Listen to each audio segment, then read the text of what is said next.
All right, we are back online. Hopefully. All right. Inu! Welcome back. Nice to see you. Back on a Saturday. So, today, we're going to discuss new support gem information that hit the database today. I think today. So, we're going to go over that, and we're going to really put our bleed hat on, looking at the new supports from an eye of what's new for bleed. It's Sunday. Yes, you must be over on that part of the world. Happy Sunday to you. That's a huge time difference. So, bleed, what is changing? Did we get any new supports already that are going to help us scale? Because I just put a video out there on my channel. And essentially, I took a... Oh, wow, it's 1 a.m. over there. Dang, that's late. Well, dang. And it's almost Monday. Ugh. I can't stand Sunday into Monday sometimes, knowing I'm going into work. And I'm staying up late to prevent it almost. Like, if I stay up late on Sunday, I extend my weekend and I don't have to go to work as early, right? Or as soon. That's how I feel. So anyways, yes, we're going to look at the new supports. We're thinking about bleed because I'm probably going to go bleed again in the next patch because I really enjoy it and it's changing. So how are we going to do it next time, right? So let's see if we can find anything that going to help us. I'm going to go ahead and share the screen here so we know what we're talking about.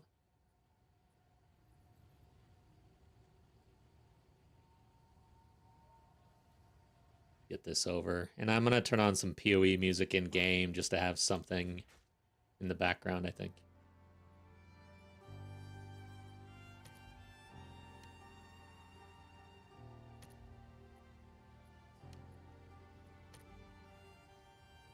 Okay. Let's see what the levels look like. Should be fine for some background music. The good old original soundtrack. Very good stuff. All right, so we're in the PoE2 database. Let me share. Here we are. Okay, so if I just go back to the main page here, there's a third edict section, bunch of gems hit, currencies. Wow, it's crazy. A lot of currencies.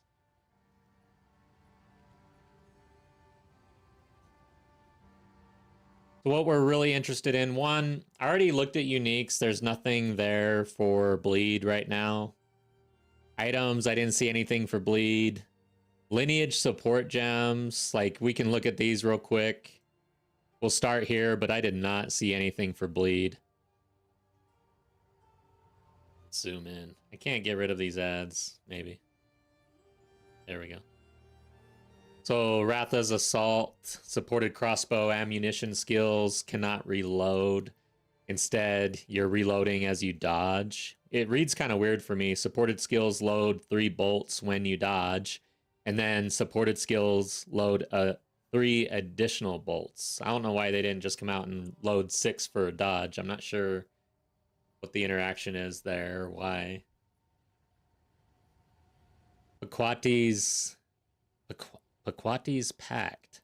Corrupted Blood, deal 25% of your strength as physical damage. I found this interesting as a strength stacking tool in the toolkit, but not for bleed, as Corrupted Blood is not bleed. It's a different mechanic, so it's not going to help us. Okay, so this makes a skill. This is called Garricon's Resolve. It makes a skill unusable unless you travel a certain amount of distance, 20 meters. Once you travel 20 meters, you're now able to use the skill and it will be buffed. Once you use it, you have to repeat that sequence.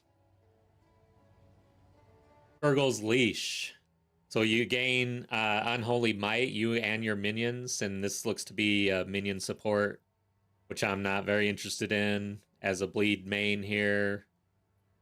Diala's Desire. +1 to level of supported skill gems, and then plus 10% to quality of supported skills. This is a nice little support. Nothing crazy, not going to break anything. Marceline, welcome back. Nice to see you. Okay. Rekiata's Flow supports skills that can cause damaging hit, causing those hits to treat enemy element resistance as inverted. So I'm assuming that inverted means if it was a plus to resistance, it's now a negative. That seems extremely powerful. If that's true, and based on all of the information we have so far, it seems like elemental damage on the whole is going to be super strong. And this feels like it's going to be a mainstay. Like you're just going to run this. I mean, this is an easy way to make elemental resistances go negative. Tahoa's Tending. Totems created by supported skills have 50% more maximum life, and then totems created by supported skills trigger Tahoa's Vengeance, and the Vengeance deals damage on death based on the life. Arjun's Metal. 35% chance to load a bolt into all crossbow skills on dealing a killing blow with the supported skills. That's pretty nice. Again, it doesn't seem game changing or anything, kind of quality of life. These are, again, the lineage supports, so a bit more robust, I guess. This one we already went over. It's listed twice. Tione's Temper. Gain 1 wild shard on casting supported skills. So that's multiple projectiles in a circle, resetting when they do. Okay, that'll be interesting to actually see.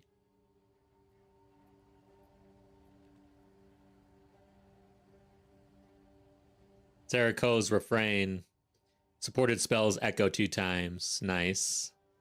So yeah, TBD. It's going to be interesting to see how these shake out. Some of them are going to be way more powerful than others. But let's move on. So this is the bulk of the new information here, right here. 380 plus support gems. We are, I think, we're going to go fast on things that don't really matter for bleed. Anything that seems like it might tie into bleed, we're going to kind of take a look at. So, Boundless Energy. Generate energy significantly faster. Not what we're into. Charm charges on hit. Cannibalism, we know. Some of these are kind of reworked, so we're going to see things that are already in the game, which we can gloss over. Totem stuff here, I'm not really interested. I kind of thought about totems and bleed, but I don't see how you could actually effectively scale both totems and bleed at this point in time, so I'm going to ignore them until some other information comes out that might change that. But magnified area. So you can see this is, I think, different. Yeah, so area 2 has been added, and now it's even more area of effect. However, now there's a drawback with magnified area 2, 10% less area damage. Mysticism is spell damage, which I'm not into for bleed. Aubin, welcome back. Bleed scales with greed. Nice. How's it going? Ready for 0.3? I am for sure.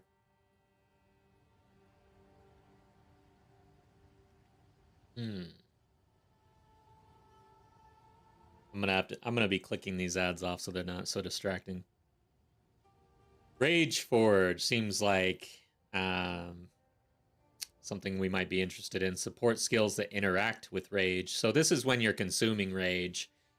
Right now, I don't have anything in mind that for bleed would actually consume the rage for more damage, but something to be aware of.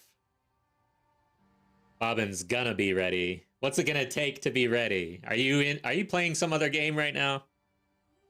Wrapping something up? Retaliate. So this is based on your stun meter and essentially increased damage as your stun meter goes higher. Not something I'm really interested in playing around with. This is the sort of thing where I'll let someone else try to mess with that because it's just too much. I don't know. Oh, since they nerfed Byra's Anguish to the ground, now I'm gonna have to play a different build as start. That is true, yeah. Yeah, for bleed, and you know, I'm big on strength stacking with the rake and the stomping ground right now. So yeah, my league starter got killed. It's not even in the game anymore. And then bleed itself with all the Tangle Tongue, Infernal Cry, Deepest Tower. This of course is more end game, not league start like right off the bat. But I just put a video out there where I tested out what should be kind of a baseline bleed build without any super crazy interactions, not considering any of the new stuff that hits the game. And I'm able to kill T4 Zesht, but it's not like I'm blowing up T4 Zesht like I used to be. So yeah, we'll see how that plays out, I guess. And that's kind of why we're doing a little deep dive on new information, see what's in here for bleed. I could do a search for bleed, but I want to make sure that we catch physical damage, attack damage, anything that could really tie into increasing the bleed magnitude. Yeah, that is interesting that they nerfed Breas like that. Yeah, there's a lot of rework. So going through this, I mean, there's support gems that are now renamed that do something either very like the same or very similar to what they did prior. So a lot of changes here.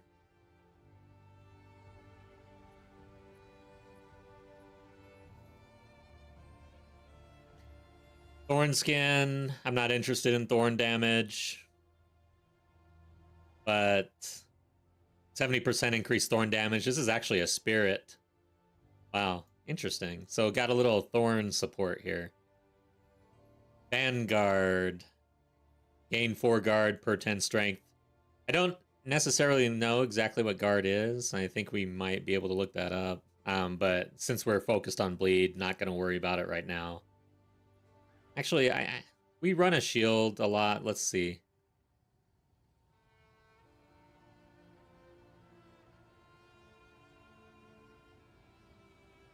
Let's see here. EOE 2 DB guard. I don't want to mess up this page. I want to keep our spot.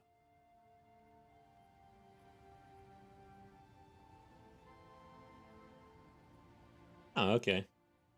So let's bring this over. All damage from hits is taken from this buff before your life. It seems pretty good. I might mess around with guard in general for defensives if we're running a shield and stuff. Well, I guess it doesn't really matter if you're as long it's like a different shield. Huh. It'll be interesting to see how strong this is. Indomitable. Consume a large amount of spirit orbs, and then you deal more chaos damage. Okay. Poison. This is an interesting one. So now we've got poison 2 and then 3. 3 is interesting. Supported skills have 60% chance to poison on hit. Supported skills deal 20% more poison damage to bleeding enemies.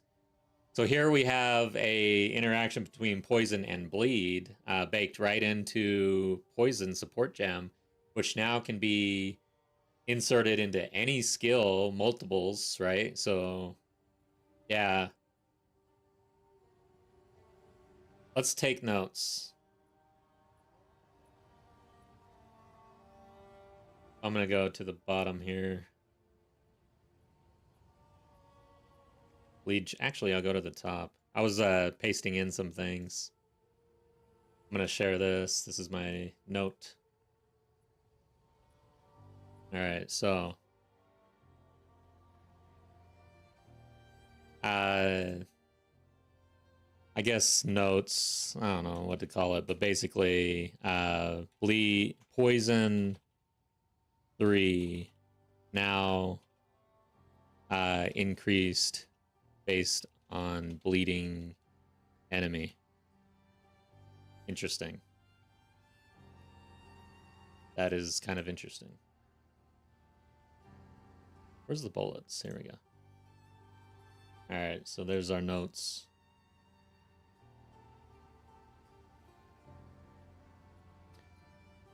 Guard is good. Wonder how you get it since Ulroth doesn't spawn in logbooks anymore. I didn't know that. Really? How do we look that up? So you don't know how to actually get to Ulroth. You have it on basic flasks, though Ulroth's resolve gave greater guard overall. Huh.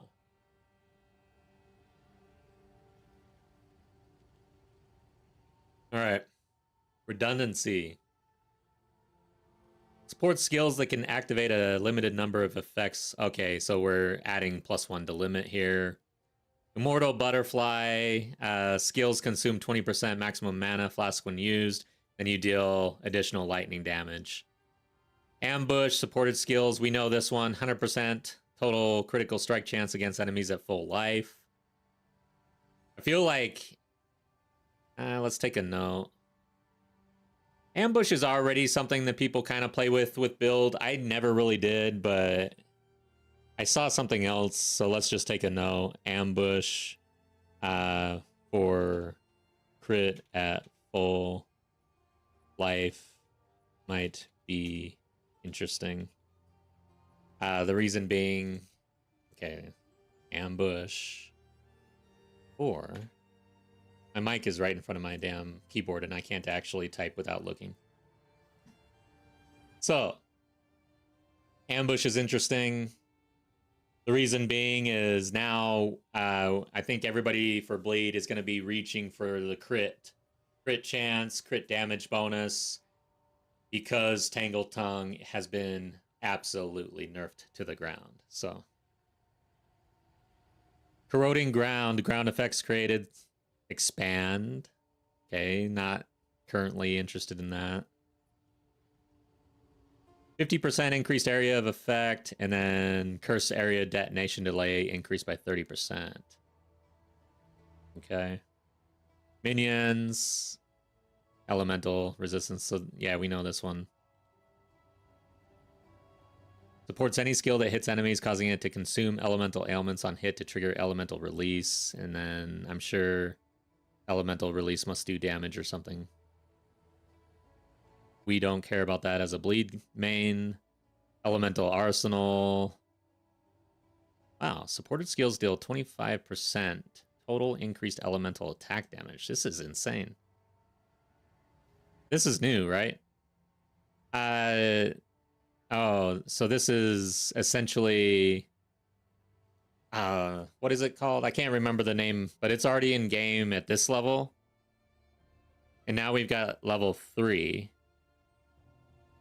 12% total increased attack damage for each elemental ailment on enemies hit. So then number 3 will tie into any character that is playing with all of the elements. Obvious, welcome back. Good to see you. We're just going over the new support gems that hit the game. But stay tuned, everybody. I'm keeping track on the YouTube viewer count here. Once we hit over 5, I am going to gift some... I think we just hit 5, so I'm just going to do it right now. We are gifting some memberships. I didn't know I could do this, actually, but I apparently have memberships I can gift out every so often. So we are sending a few out. Welcome to the channel. Thanks for being here early. Early bird gets the worm. There you go. Looks like Marceline, Cern Plot Twist, a Moot, Greenfields, and Anders all got gift memberships. So congratulations there. You guys happy about the patch? Yes, I am happy so far with what I see. Basically, I see a whole lot of content. To me, from the PoE veterans out there that talk to me about the game, and from what I read and stuff, it's like Dawn of the Hunt wasn't quite there as far as what everybody's used to if you've been playing PoE 1. So for me, I thought Dawn of the Hunt was quite a bit of content, but I am super impressed with the amount of content that GGG is releasing with this patch. And especially since they moved to the 4-month cycle and they're balancing with PoE 1, and PoE 1 had what was good, like a good league with mercenaries. I am extremely impressed and happy with what I'm seeing, actually. So glad I don't have to do the cruel. Yeah, cruel getting removed is so awesome. Hey, it's nice to see you guys with badges. I've updated the badges for members, so nice to see there. By the way, for anybody in Twitch, the gift thing was in YouTube. Sorry, but YouTube apparently allows me to gift memberships, so I will do that as much as I can. But I don't. I'll have to check the Twitch side. I'm not sure if I can do that. But in Twitch, GGG, shh, zzz, just followed. Thank you for the follow. Really appreciate you. Yes and no, have to play the brand new build. But other than that, I'm excited. Okay, so Bobbin is excited for the patch and overall, but sounds like your league start plans have taken a hit based on what you're seeing. Can't remember I don't use the belt.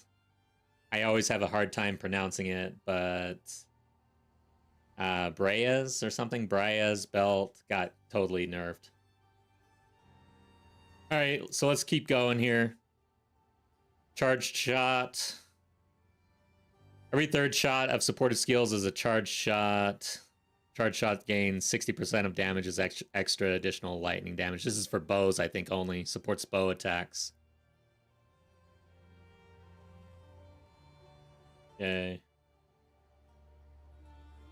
So as a bleed main, not really interested in that. By the way, if we're talking league plans, I am kind of cooking a little bit on the mercenary and bleed. And with the 0 delay on weapon swap, I'm actually looking at crossbow and spear bleed interactions. So if you see anything, let me know. But essentially, seeing how much the bosses were being chunked by the new crossbow armor shatter, I'm interested in armor break, armor shatter, leading in with crossbow, and having the shots apply both bleed and poison, and just ignoring the fact that, like, instead of going for a big rake bleed, go for bleed constantly with a machine gun, and then follow up with a blood hunt, and then repeat or something like that. That's kind of what's in my head. Okay. Try that element firestorm for start. Looked to be bussin' for reals. Okay. They made it ignited ground instead of igniting all enemies. Yeah, that's right. They made it to ignite the ground. I remember seeing that.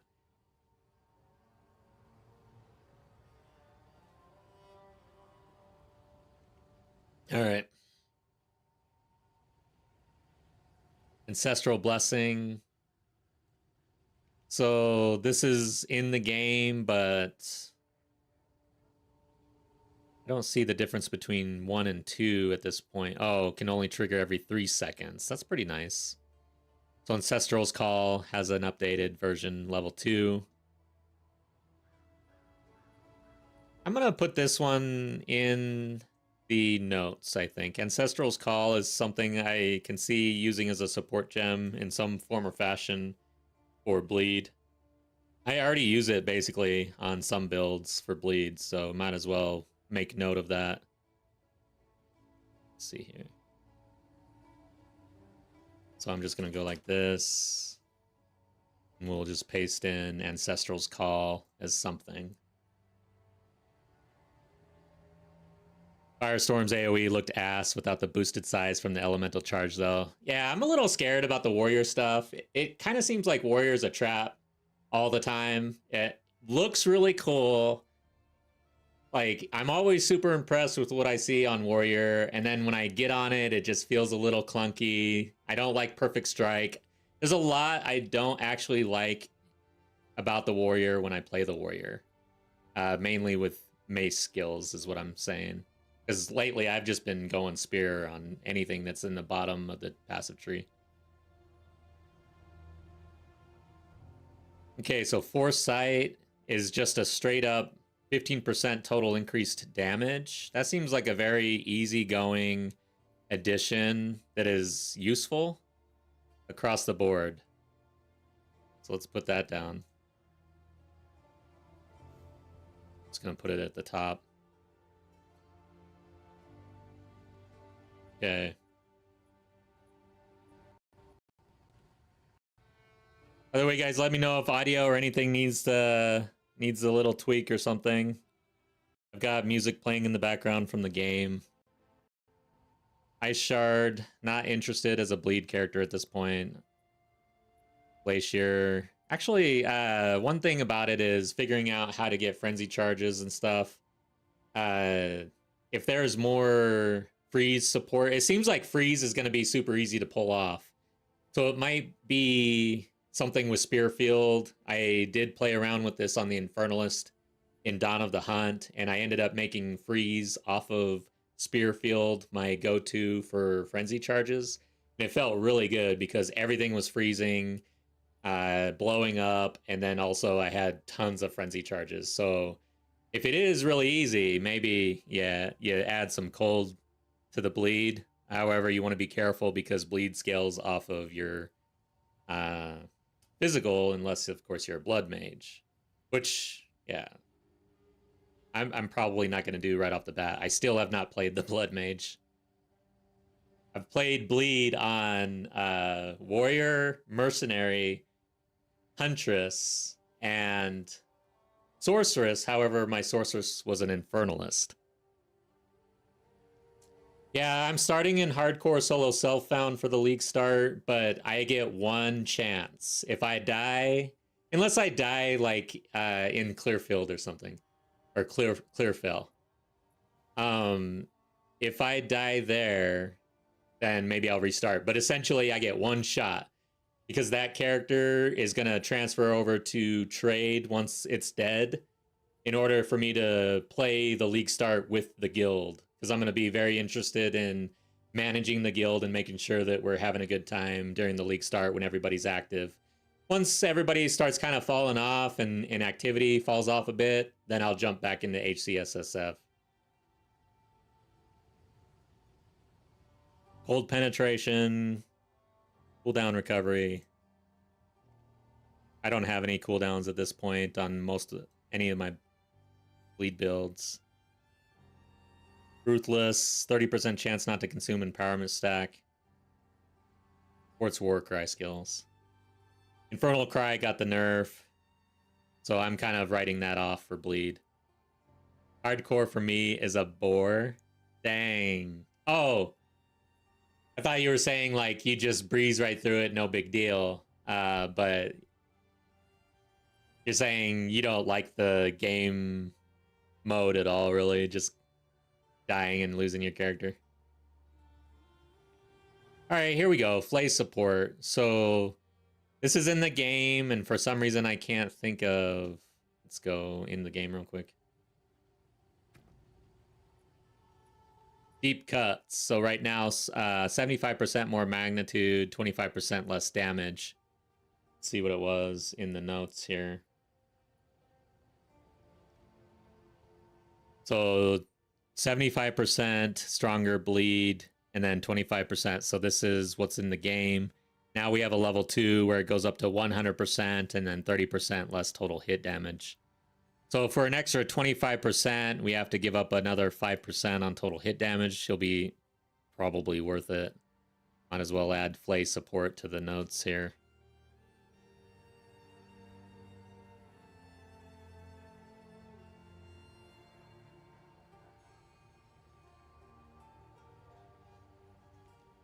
Play uber safe, it can be boring. You can't really play uber safe. I die all the time. Yeah. I've been playing pretty safe, and I've consumed like 5 omens of resurgence on my current character. He should be dead. Freeze support, freeze effectiveness is 50% higher. Fork support. So these are things we've got. Splitting fissure. I'm not causing fissures in the ground currently. See, I'm going at this kind of the mindset of probably a little too what's currently going on, because honestly, with a fresh start like this and all of the warrior mace things, I know Rake is like the big bleed vessel or tool, I guess, attack skill. But what about some two-handed mace slam that's causing your bleed, and then you're swapping to the blood hunt or something with a spear? I mean, that is possible, especially now that weapon swap is seamless, apparently. So we really do need to be thinking of things like causing bleed with a slam rather than rake. Incision's already in the game. I don't think anything's changed here. Intense pain. Okay, so this is on full life again. So this is this in the game already? Ailment debuff damage over time inflicted by supporting skills on full life enemies is 50% higher, and it's 25% shorter. So that if you go in with a rake and you're using the 100% crit chance based on full life, there might be some full life shenanigans that we need to really pay attention to now that things have changed. So let's copy this one over.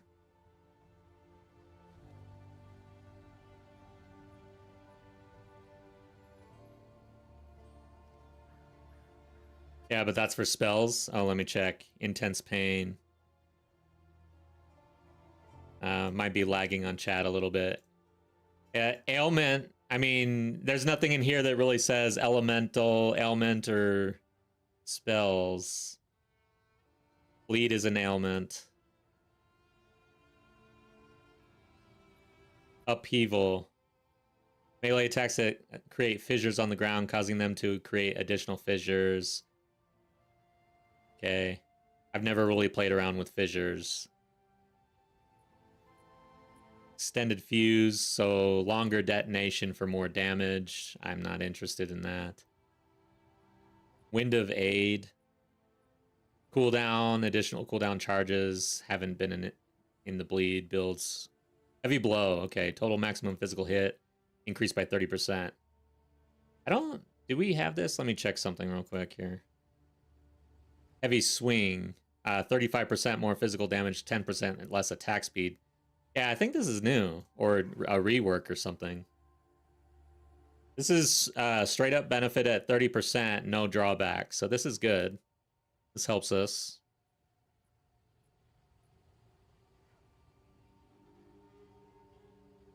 Yeah, let me check Bobbin. Let me check again. I might be just glossing over the spell thing here.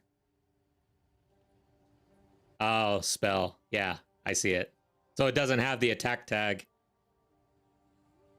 Did I copy this over?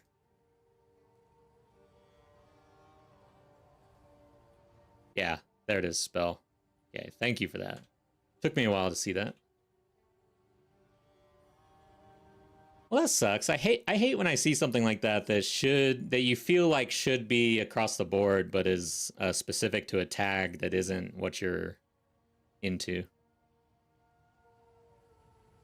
They are really able to kind of move you in certain directions with the tags, and we saw that with the Stomping Ground Rake nerf. They didn't actually nerf anything. They just removed the travel tag on Rake, which in effect means that you cannot put Stomping Ground on Rake because it is a travel tagged support. Ascension Flow. Okay, so this is for creatures. Minions. Counterattack. based on your stun gauge. Summoning Pact, we're going to gloss over that. Unless we see something that seems really cool. Faded Execution. Critical chance of supported skills increased by 25% per second. Maximum of 200%. This looks like a... Yeah, this is... Inevitable critical, really. I guess we'll copy it over, but... It's renamed. Or at least it is in this leak. Again, this I don't know how this information hit the database. So there may be changes, you know.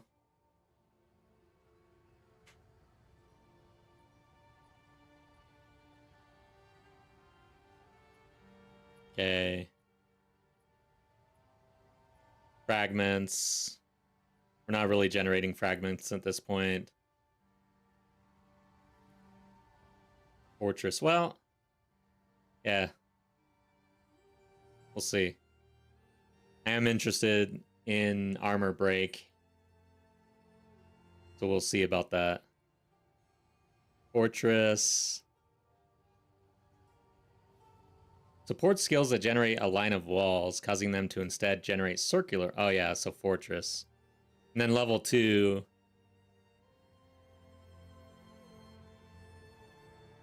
Huh. Yeah, I don't really know what that does for...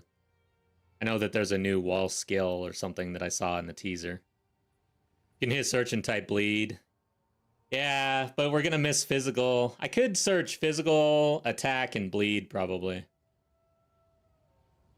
Steadfast. Supports your own attack skills. The supported skill gradually gains more damage until it reaches its cap. You dodge roll, it resets.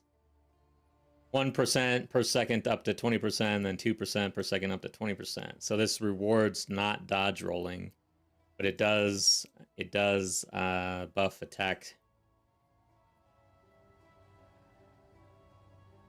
Total damage.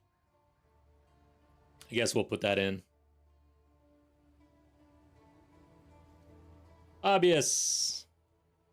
Just a guess, but I'd bet these come from the Chinese client. Yeah, that's kind of what I was thinking too, is that somehow the Chinese client got data mined ahead of time, and, well, some of them have literally...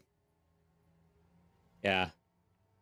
And then there's a translation that's happening that may just mean the name hasn't actually changed in game. I see what you're saying.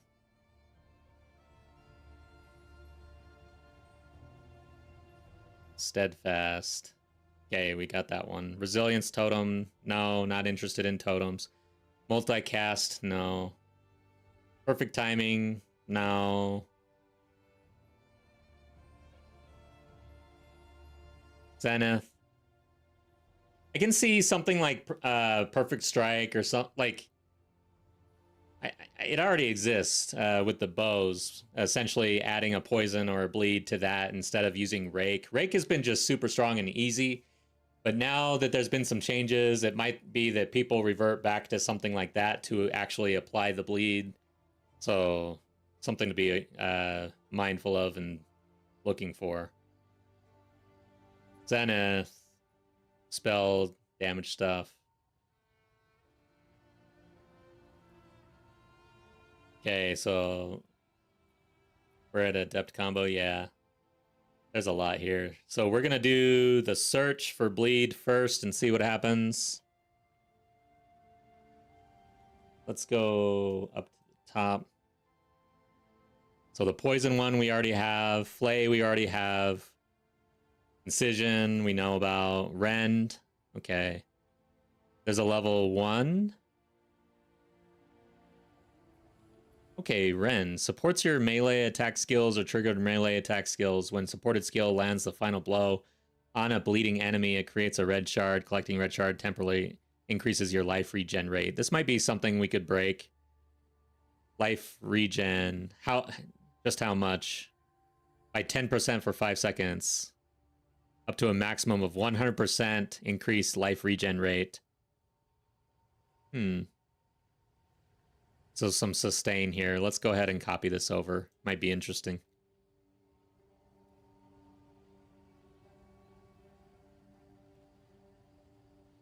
Supports your melee attack skills or triggered melee attack skills. It's a matter of if it's worth actually using a support slot at this point. It's going to be harder, especially because we can put like martial tempo on everything now. So there's going to be a lot of choices. So something like Rend, it's going to be hard to actually fit this in nowadays on any skill, really, because we're going to be able to buff our attacks with any support we want. You have a way to make everything bleed during clear.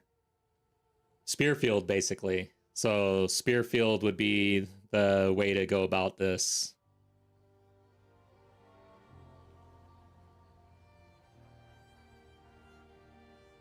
Retreat. I mean, you can make almost anything bleed like that based on putting in Lacerate, and if you have picked up a bunch of cause bleeding on hit in the passive.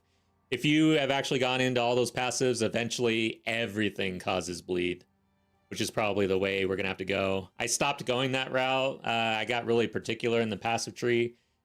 So my builds in the end didn't have 100% chance to bleed all the time. Ren does sound good for sustain. Yeah, it does.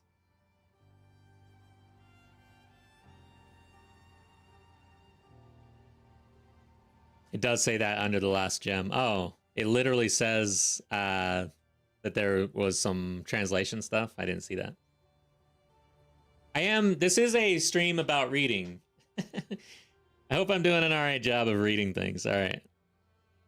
Let's go ahead and search. Bleed again, Terror.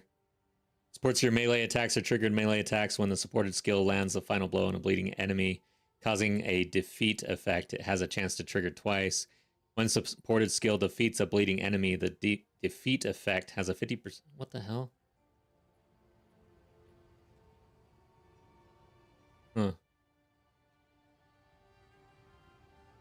So when you have, and the translation here is a little different, but a killing blow effect, it seems that you can trigger it twice now. And I can't think of any interactions off the top of my head here.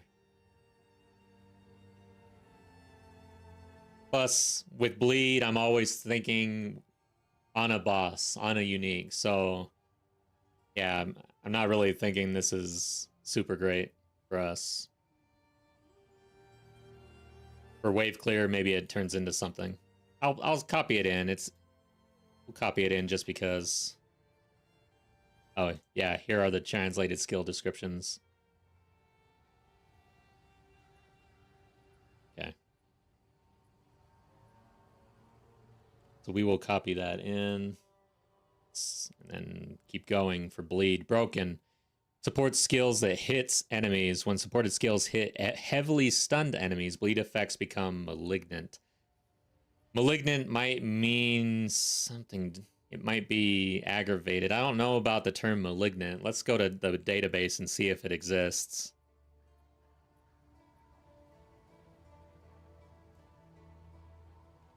UE2DB. I know I'm there, but I don't want to lose my spot. Malignant. Yeah, that doesn't seem to be a keyword for our client. I'm guessing aggravated. So, okay, you know what? This is already in the game anyways. Oh, God. One of these ads is triggering my... These sites are kind of janky, honestly. All right. So yeah, I'm guessing this is actually already in the game. I guess I'll copy it over.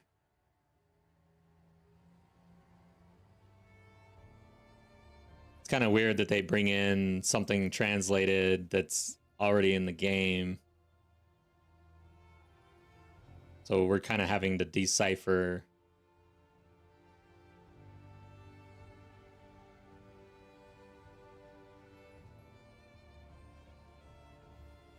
Then we've got bleed. So we know this. I'm not going to copy this over. There's no... Oh, wait. Hold on. Okay, here we go. We got something here. Let's check out the bottom one. Because essentially it looks like the chance to cause bleeding is increased as you go down the tiers. But tier 4 has incision on hit as well, and deals 30% more physical damage to bleeding enemies. However, cannot cause bleeding. That is very strange. So bleed, all the way down to level 4, causes bleeding, but then the last one does not cause bleeding. And is actually very similar to something in the game. I can't recall the name of it. It's probably on my character right now. Where is Blood Hunt? Bloodlust. Supported skills deal 30% more physical damage against bleeding enemies. Supported attacks cannot cause bleeding. So this is replaced by tier 4 bleed, I guess? That seems a little odd. Huh. It's called RIP Data Machine Translate Post Online. Yeah. At least they got the information out, I guess. Attunement. Support skills that you use that can hit enemies that deal damage. The supported skill consumes a certain percentage of maximum life. Okay. Flask charges, and then more bleed. So this is... Now I can't think of the name, but this is already in the game. Yeah, I can't think of the name of it. Let's keep going. Armor Breaker, like this is something I would want to look at. Supported skills, total armor shattered, increased by 50%. Okay, this is already in the game. Now has 2 tiers. Crimson Crystal. This looks like Hemocrystals. So this is in the game already. I don't know if there's changes here.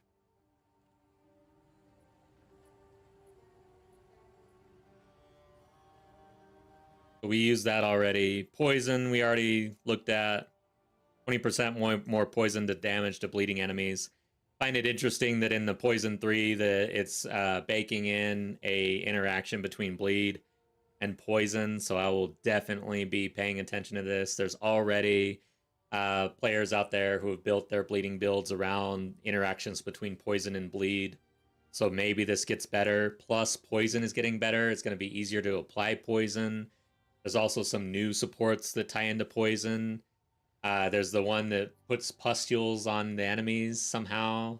I'd like to throw pustules at the enemies rather than having pustules thrown at me, so maybe we look at that. Flay, we already saw. Incision, we know about. Rend, we saw. Okay, I think that's it for bleed.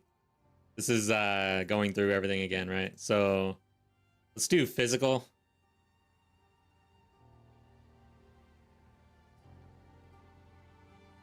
Okay. Let's go up one. Sliding Stone, a support gem that makes created earthen objects shatter and release rock creatures. Interesting. So some minion support for warriors, it kind of looks like. Not what we're into. Impermanence. Support skills you use that deal damaging hits. Generates impermanence. Okay, I think we need to look that up.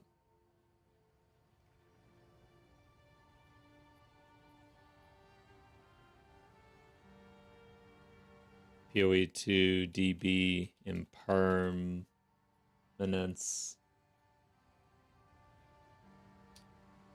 Yeah, it doesn't look like...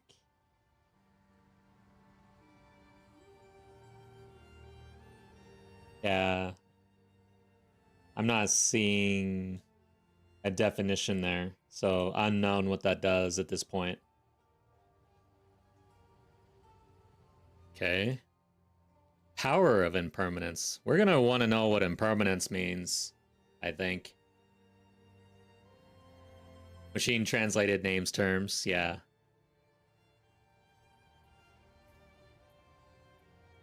So we can expect changes and everything, but it is, I guess, a nice look ahead to try to... I mean, I'm very much paying attention to bleed right now, so I want to see and get a head start on what is hitting. Physical mastery, yeah, +1, we know that. It changed down here. Life leech. Impale, we know that. Corrupting Warcry. So that's new and not going to play into bleed necessarily. And then I think yeah, so we might be okay, what's this? Feral Brutality. Let's go up a little bit. Thorny Ground, no, but total physical damage dealt by supported skills increased by 25%. Supported skills cannot deal okay. Brutality. Level 3. 30%. Ooh, 20% chance to ignore physical damage reduction on hit. Interesting. They tacked on a little something.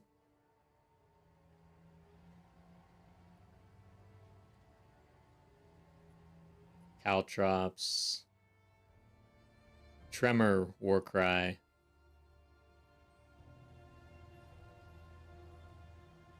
Physical damage explosion.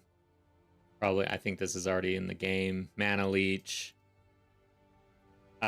Great that Leech is going to apply to Elemental now, or at least there you have a means to do so. Flay, Heavy Blow. Yeah, we got that one. Okay. Root. Physical damage. This might be Pin, actually.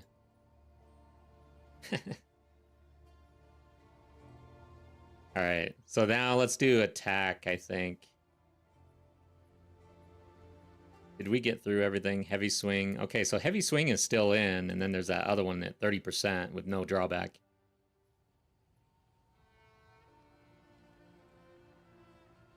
Ooh, Bleed. Yeah, we saw that. 4 goes weird. Okay, so then let's just do attack, I guess. It's gonna probably pop a lot, so we're gonna move fast.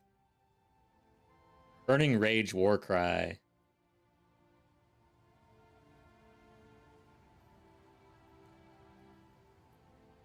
Sounds like Infernal Cry. Frenzy. 3 Rage. Fire. I think it's just Rage. This is translation stuff. But yeah, it looks like Rage now has a level 2 that goes up to 5 Rage per hit. That's pretty nice. When you are not at maximum Rage, total speed of supported skills increased by 30%. Holy shit. Rage seems like it might be getting quite the buff here. Level 3 support skill generates 5 Rage per hit. And when you're not at full, your attack speed is increased by 30%. Seems pretty damn good. I'm going to copy that one over as interesting.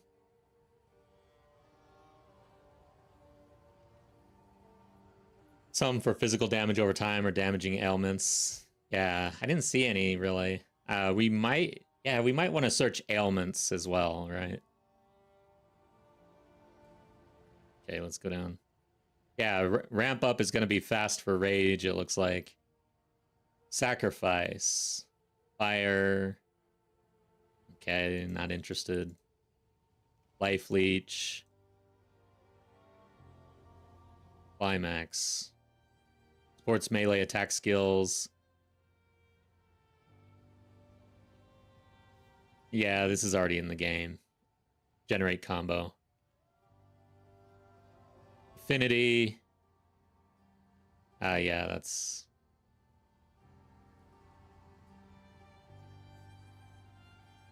in the game, I believe, and weird. Impale. Save ammo. Yeah, we know that.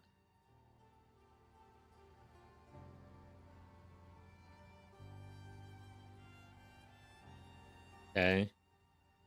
Culling Strike. No, I'm actually kind of interested in taking a good look at Witch Hunter as a bleed character. Deepest Tower Helm removed from the game, but maybe being able to leverage low life anyways.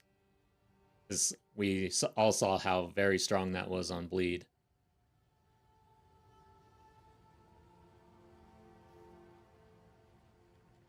Out of all the ascendancies, Witch Hunter is one of the only ones that did not even get touched. It's not even, there's not one change in the notes. Yeah, so low life right here, level 2, 70%. If we could bring up low life and bring our culling strike up, I mean, there might be something we can do there with Witch Hunter on bleed.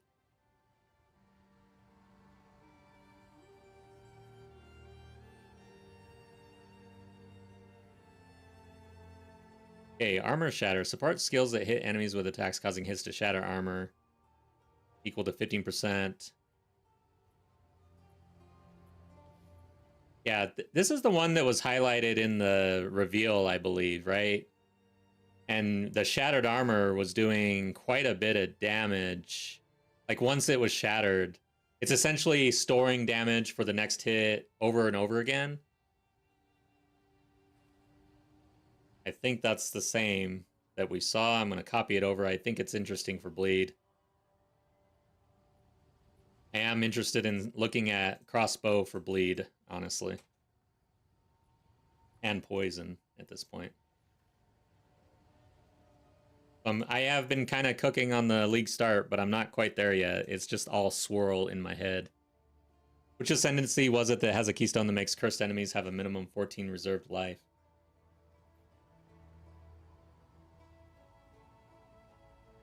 I don't know. Might be a witch because of the curse.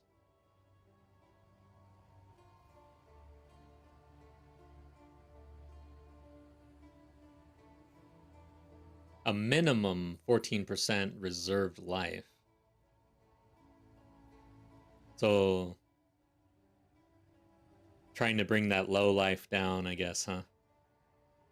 Or bring it down to low life levels. So, melee. Okay, so this is close quarters. Or whatever, close combat. Level 2, though, what does it do? 30%. What is it now?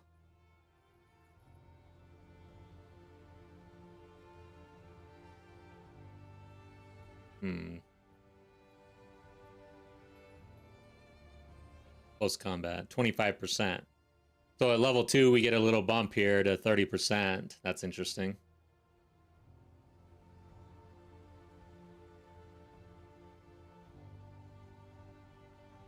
There's some uniques that make enemies have reserved life. Yeah, okay, interesting. Yeah. So stack up the reserved life, get to low life, and then blow things up. That does sound interesting.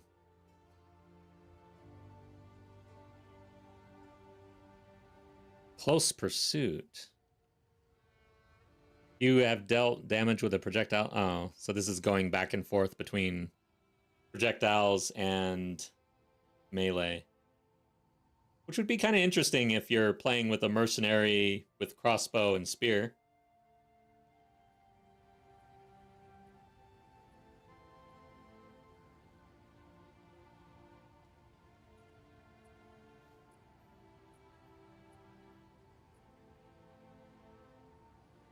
Long shot, we know that. Caltrops, I think we may be... Oh, exploit weakness. Okay, supports any skill that hits enemies, causing it to deal more damage to enemies with broken armor. 40%. This may already be in the game, but something that I want to look at a little bit more, because I am very interested in breaking armor with Bloodhound's Mark is extremely easy. So playing into broken armor and the new one that we just put down where armor shatters, I think is going to be something to look at.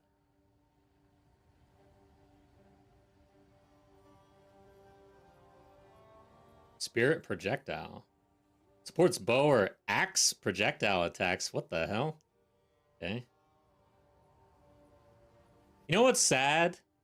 In the teaser video, there's a hammer skill that throws out and it slams at range. That is actually not considered a projectile. It's not tagged as a projectile. I was really interested in using that on a mercenary tactician with pin buildup. But yeah, sad that that's not the case.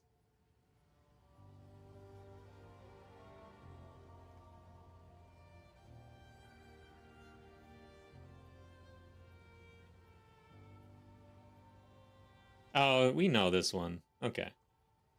This is called something else, but essentially the spirits come out of your... Like, you attack spirits at some point. Too much text. Aftershocks. Yeah, it's a slam skill, but to me, you're throwing a mace. I mean, they did say in the video that it's like a way to slam at range, so it makes sense. But dang, it does seem to be a projectile once it leaves your hands in real life, I guess. All right, so that's it. Oh, volley. This is the one that I thought. Okay. Maybe it's a repeat. Retaliate. All right, so we'll do ailments. Elemental release. I think we looked at this. Yeah. So it consumes. For each ailment, more attack damage. Eh.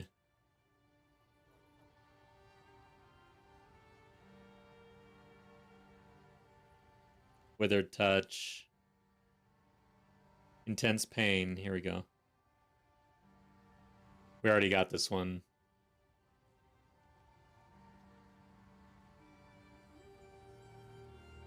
Acerbic. Non-damaging ailments. Grudge.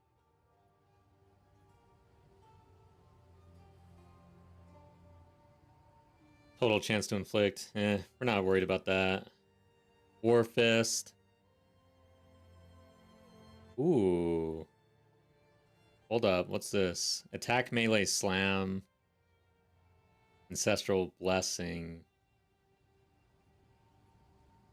Damaging ailment. Supports your slam skills, occasionally providing an extremely powerful ancestral blessing. What is that? I'm gonna look that up.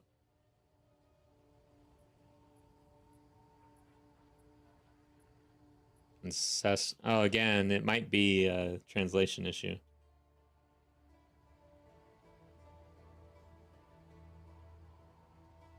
I see ancestral mending. Oh, but that's a keystone or something. I wonder if we're gonna have to check the front page here to see if keystones have been added.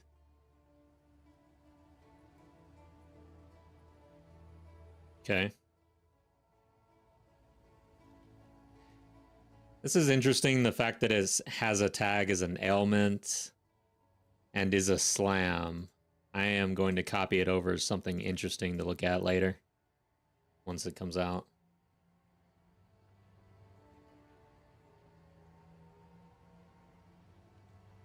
Refraction, we know that. That's a defensive thing. Rapid decay, higher damage over time from ailments, reduce the damage. Or reduce the duration. Interesting. I don't think this is in the game already. Or it might be for poison.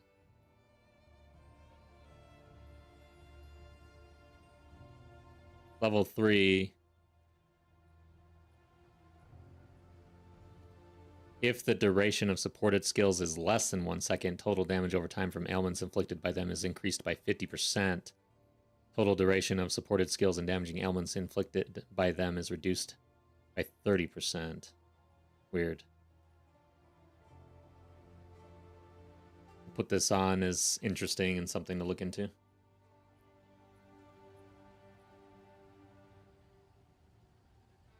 Okay. Ailment absorb. Consume ailments of a random type on the target. If any ailment is consumed, the debuff's total damage is increased by 35%. Or spells. Okay. Moving on.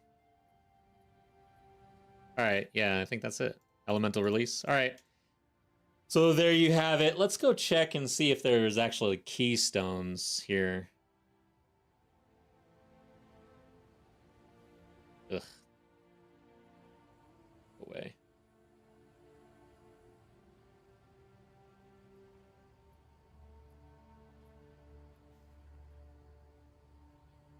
Yeah, I don't see passives here.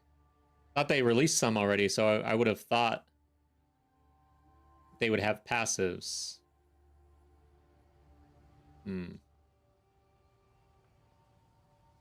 Keystone. Yeah, interesting. I don't think we're there yet. Yeah. All right, I think we're gonna jump into the actual game and continue on our hardcore journey here, level 89 on the Smith of Katava Bleed character. I've been going pretty strong. But yeah, overall, I'm not seeing anything that's like super. Nothing seems super OP for Bleed right now on the database. And Tangled Tongue, Infernal Cry, Deepest Tower, all of those nerfs. I think Bleed, this year basic Bleed build has been lowered at a baseline. Of course, I didn't do my test on a Blood Mage. That adds definitely some bleed magnitude because of the elemental interaction there, but Sacred Flame, I don't think any change happened to Sacred Flame, and that was a mainstay for that, right? All right. Let's lower down the music.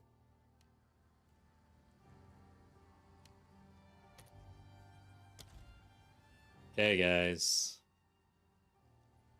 Fix this a little bit. See what we can do. We are currently traveling a little bit, setting up towers. We've got a good little area here. 4 tower overlap over a bunch of corruption. And then a corrupted area right here, and unknown if there's any towers hitting this.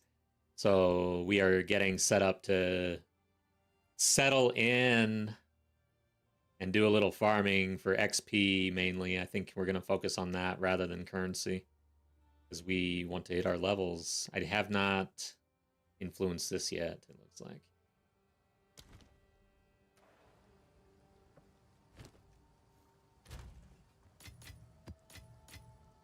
Inyu, good game. Bye-bye. Have a good night. I hope you get some rest.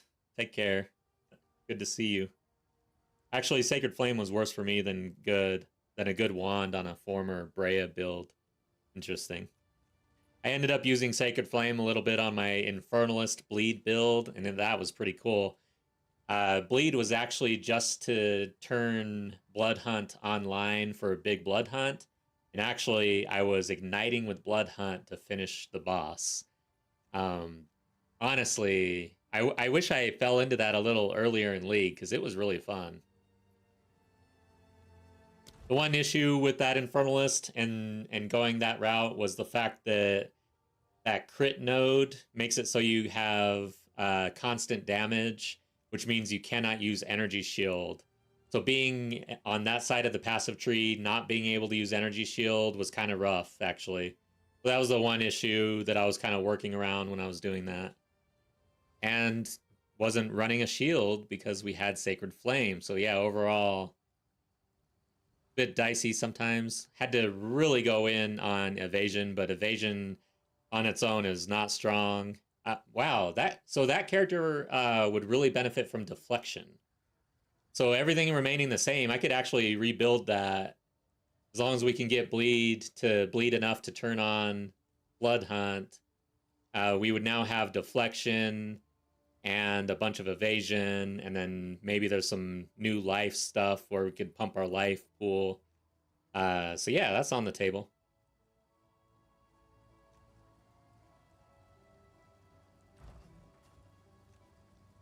Yes.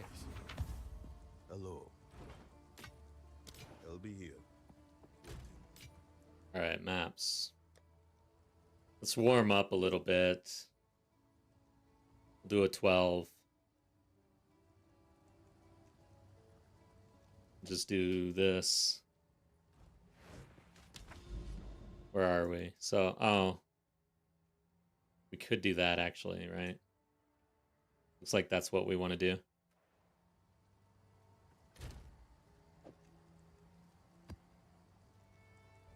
I'm going to bump it down and try to find something with a bunch of modifiers. Ailment threshold. Okay. Monsters take... Okay, this is looking good, actually.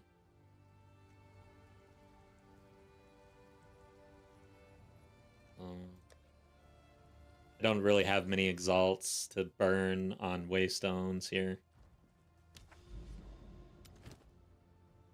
Okay. This is how we will warm up. Deflect node on the Merc side of the tree. I didn't think that it was a node. I thought deflection was a mechanic. Yeah, I thought it was just... How is that in the game? It's a modifier now, right? I think it's a modifier on gear.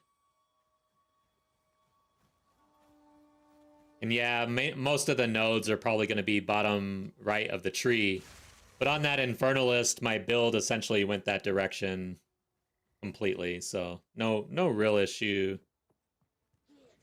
It was just hard to get too deep. Like I couldn't get over to the warrior area and pick up everything that I wanted. So I was kind of ending on the border of the Huntress and the Mercenary.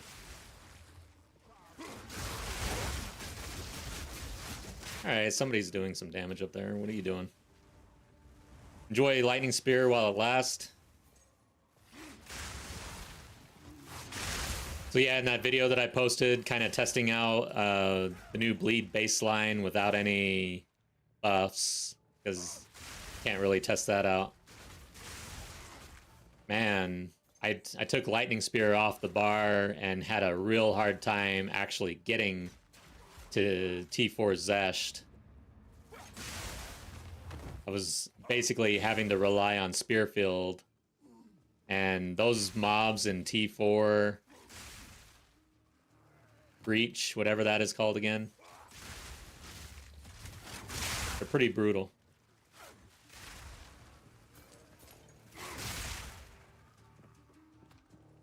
Has nodes on the tree. Oh yeah, deflection.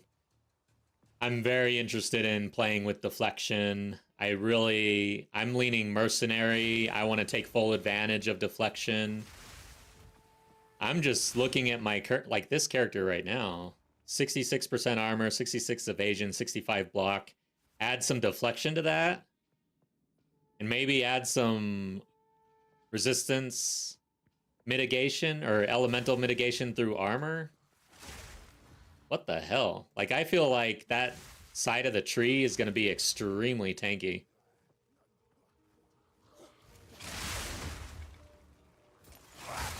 The brutal thing for me was Zesh himself, T4 that is.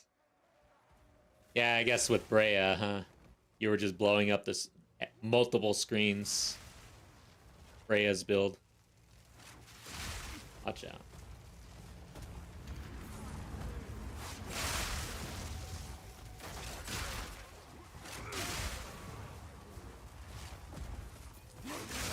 I'm not hitting the breach. I really don't like breach in hardcore right now.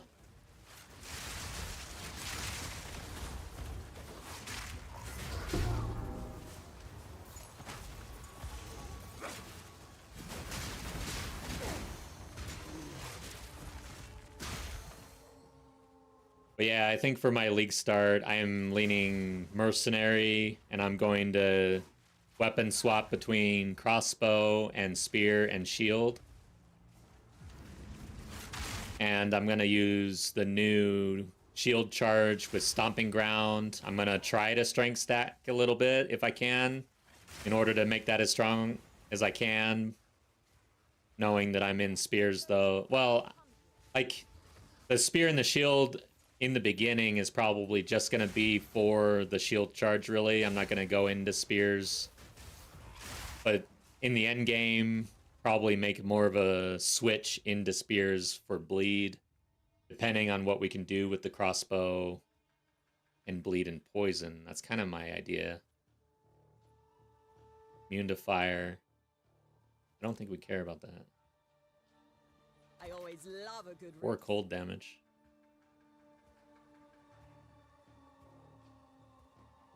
Yes, add some spice. Right? Make sure I'm not being an idiot.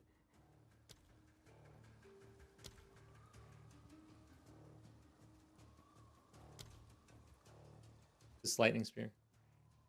Yeah, we don't do any cold or fire.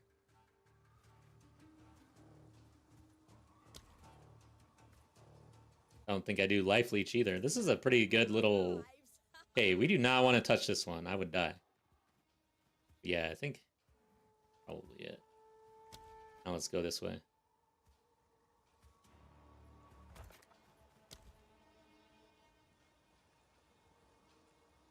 There.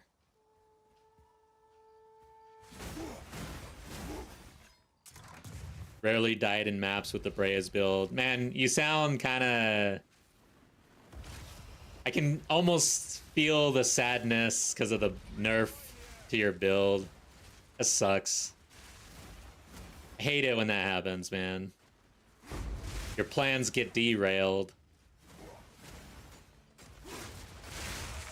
Okay, so they have the elemental ground attack.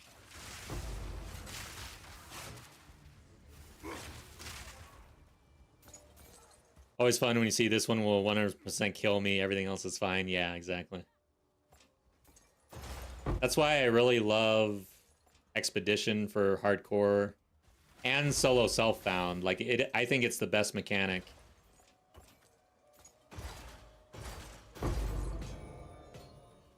I increased my filter to Uber because I don't really care about loot anymore. Care about currency though, and tier loot. So You are no warrior. and iron runes, we care about those.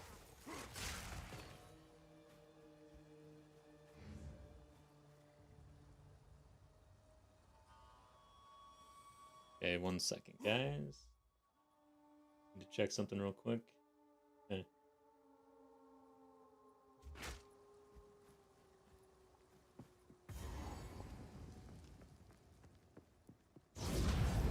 There we go. Easy does it. That's true, yeah, it's like silver lining. When something like that happens, you can take it as an opportunity to try something new. It's always fun. That's why I love ARPGs and games like this. With all the classes and different builds to try. It's like endless content, basically.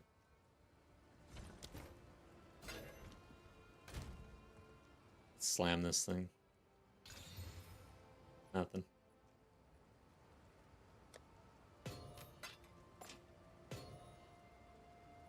Poison? Yeah, let's do slow instead. Okay. What did this open up? So we see the corruption, and we see at least a tower here. Doesn't look like it's in the best spot. So I think that's gonna do it for the travel that direction. I've already used these. Used that one. So I want experience, and I think we're going in, and we're gonna settle in here.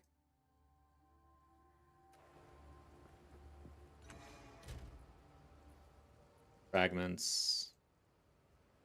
Experience. Sure.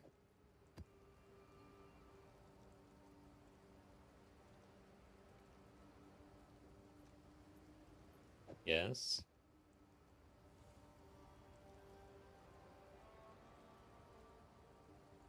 Sounds good. One additional random modifier for the maps. That's dangerous. A little concerned about that one, actually. Did I just do it? Yeah, let's just do it.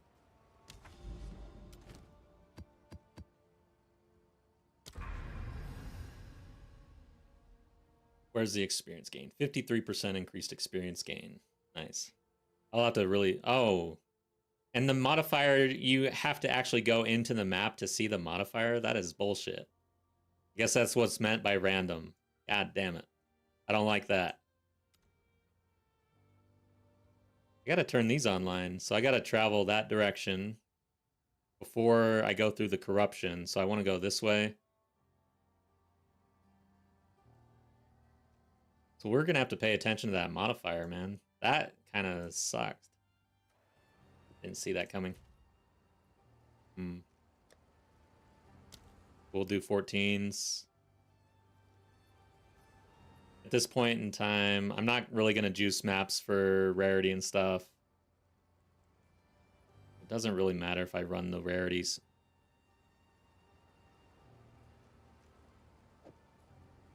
I kind of having a hard time actually slamming rarity maps.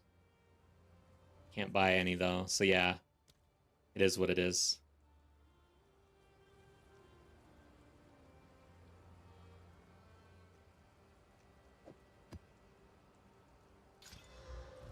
Let's do this one. So I want to go here. Sump. Let's see what the hell this random modifier is. I didn't see anything on Kadero's Gambit, so after I do a playthrough with Merc, I'm probably going to do a Magic Find Amazon or Deadeye. Interesting. That'll be good for the guild.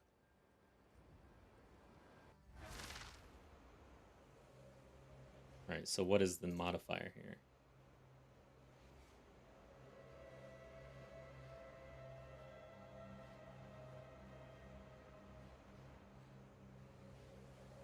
So it still doesn't tell you what the modifier is? This kind of sucks.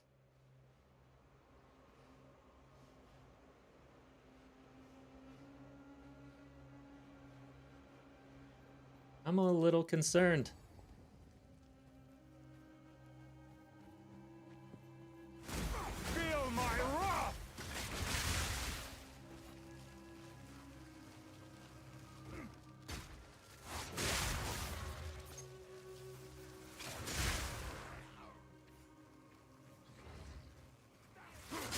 Oh, hey. Look at these guys trying to jump me.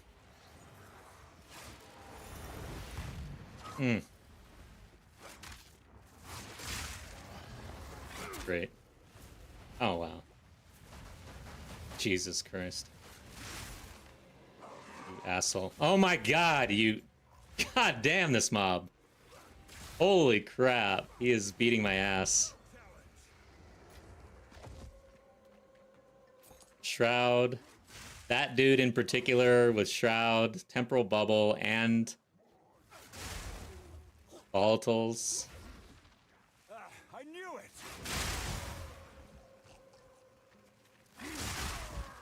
Sold a unique amulet, the one with dodge roll, with a good corrupted mod for 50 divs. Nice. That's a pretty good sale.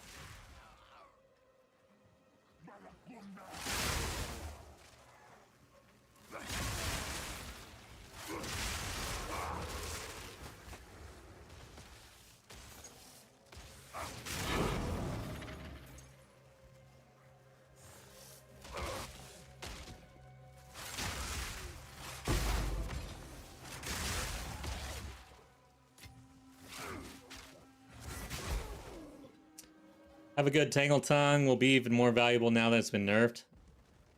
Oh, yeah, you're thinking in normal league or standard, huh? Yeah, I guess so. I do not even think about that. That's interesting. It has been nerfed to the ground. It is just trash now.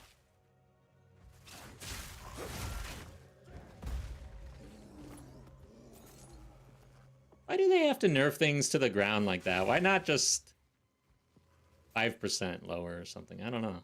Seems heavy-handed.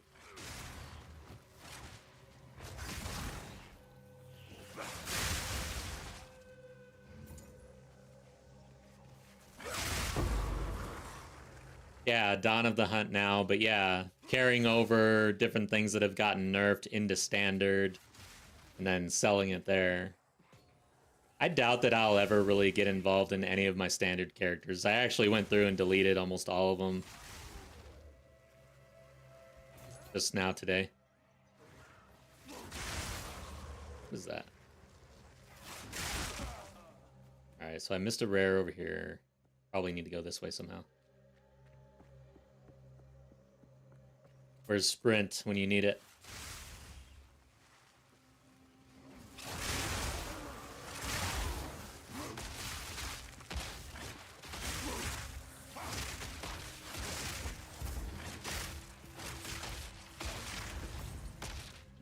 Okay.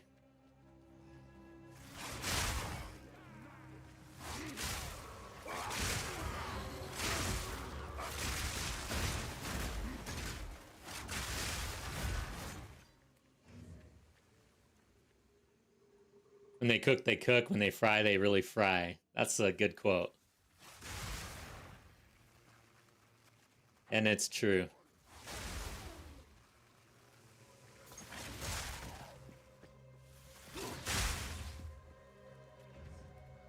Yeah, it'll be fun with League, new League, and getting everybody. We definitely need to do some like group activities, even on stream. I'd like to do a casual group farming night or something like that. It'd be fun.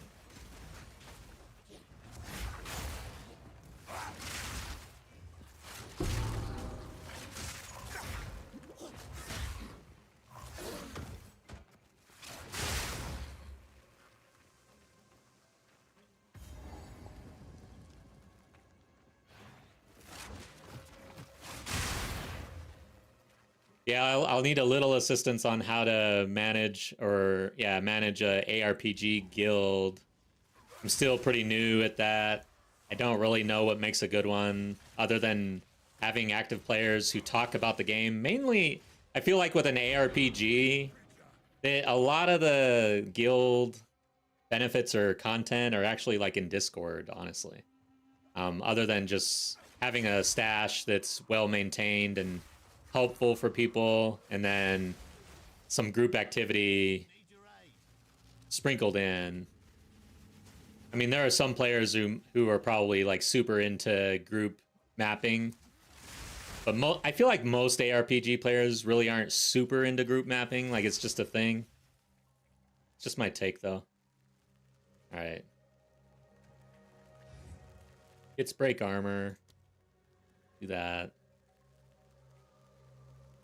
I'm able to get it. This is awkward because I want to hit this, but then I have to come back down.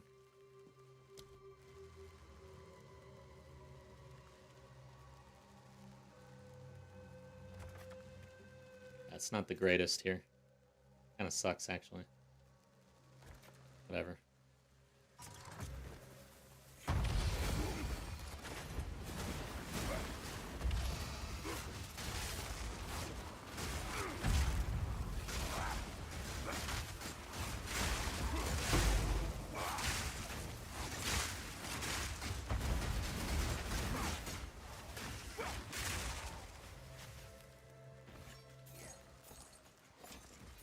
Face me!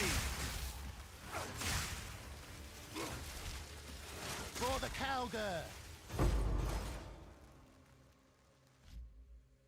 Managed to get increased melee strike range corruption on that quarterstaff he returned. Ah, didn't brick. Nice. Guild is his very first guild in PoE I've ever played in years. Yeah. So we're all... Most of us probably kind of new to guild. feel like, yeah, I mean, I never got into a guild when I was playing Diablo ever. The map's completed. I don't know what I'm doing.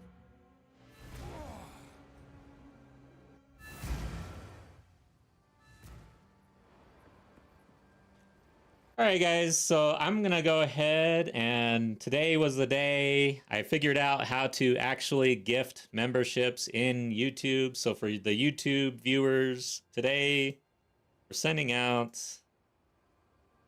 gifts.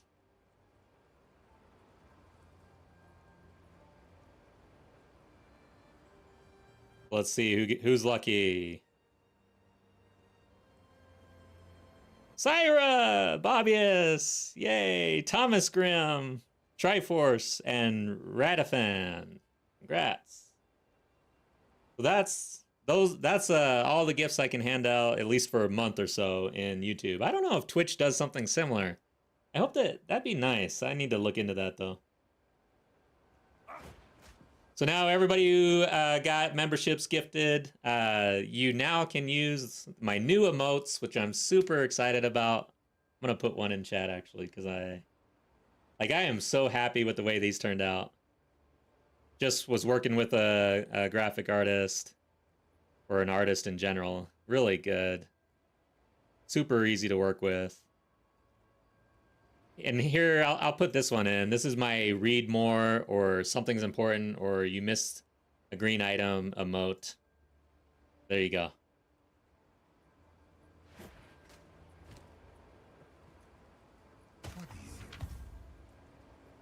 Yes.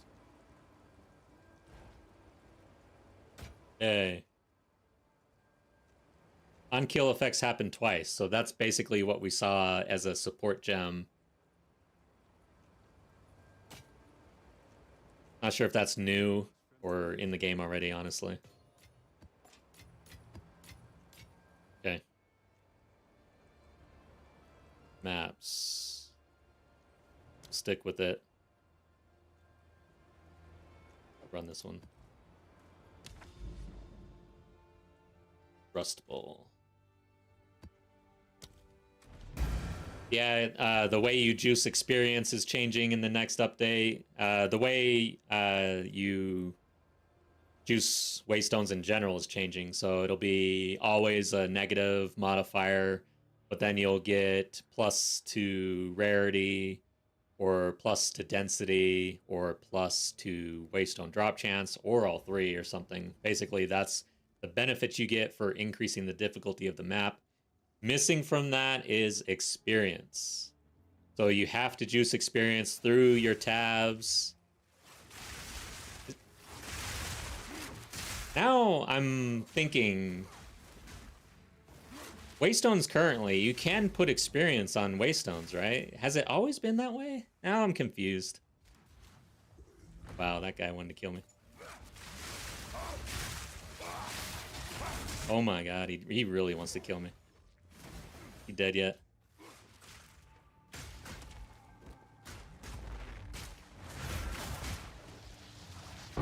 Oof, that's a dangerous combo. That explosion with Shroud.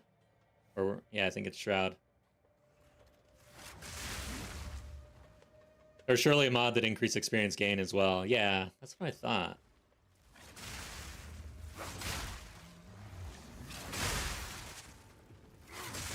But now there won't be, for sure. So only towers for experience.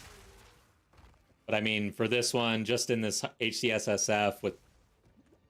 Oh. This is... Okay, I'm not in the area, actually. Never mind. 26%. I had it over 50. With 2 towers. I don't know... Like, people who are juicing experience for their alts or going for level 100... I don't know how much a good experience juice is today. I've never really juiced for experience. I'm always way more concerned with currency.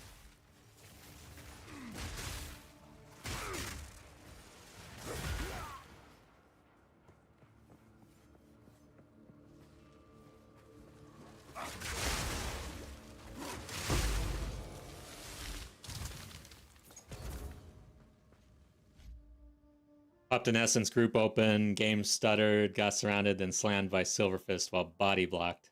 Did that just happen? I got him back when I respawned, but man, they need to look at waypoint placement. Yeah, they did look at that and they updated it. But there are times where you still get screwed like that, for sure. I think that there will be negative mods on waystones that do increase experience gain. So far, it seems like it's not there. But it could be that we just haven't seen a screenshot that actually has it or something like that.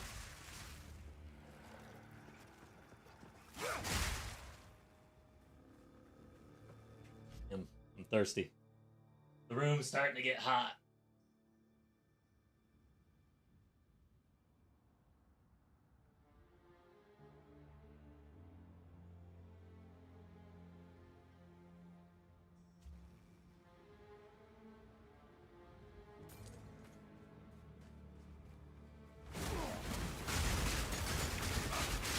You were no warrior.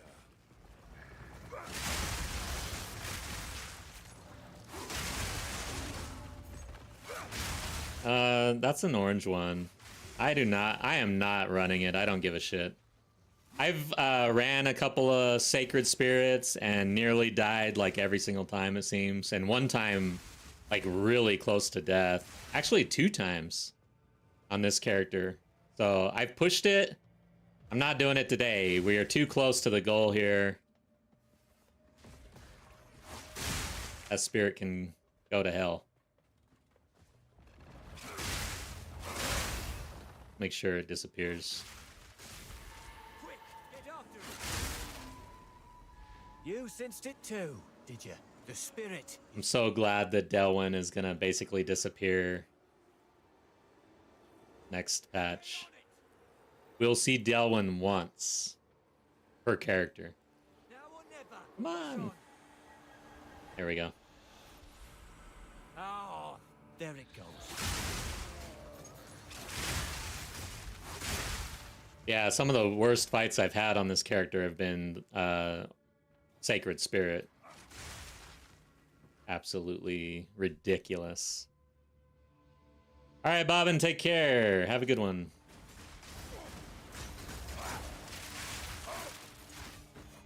And good luck in the game.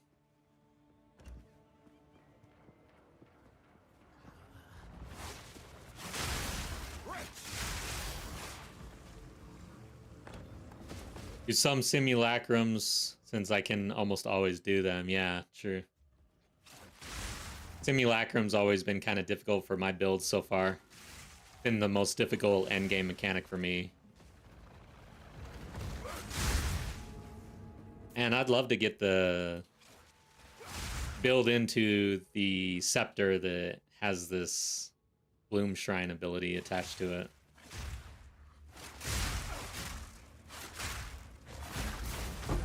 I wonder what kind of builds are out there that use that in a really good way. And with the Chuula monk, but yeah, you want to have the quarterstaff probably. But a rework to a chaos ascendancy essentially.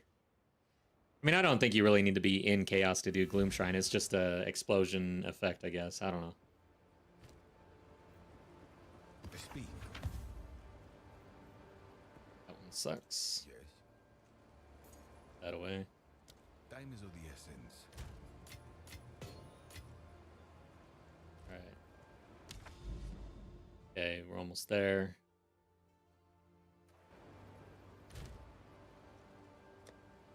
Do a 14.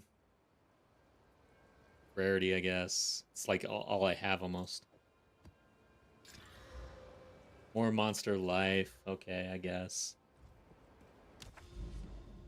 Deserted.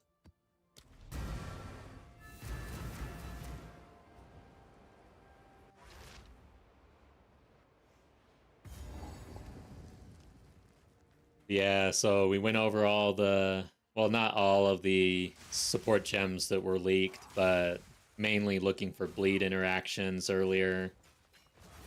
Overall, I think I mean, I know that bleed is gonna be at least viable, but it'll be interesting to see if we can all scale bleed characters to the point of blowing up T4 Zesht again, the way bleed. I mean, you can put bleed on almost any character and obliterate T4 Zesht, it seems.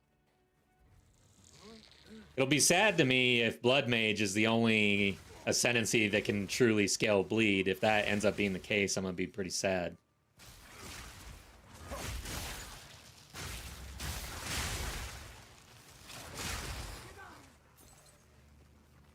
I've yet to actually run Blood Mage, so I don't really plan to. Although I will say it does seem a blood spark build with the new ailments and the new focus on elemental damage. That could be pretty damn interesting. Or some, I don't know about spark bleed, but some sort of actual spell bleed. I guess you'd be wanting to go into one of the physical spells. Well, on a blood mage, I guess it wouldn't really matter, right?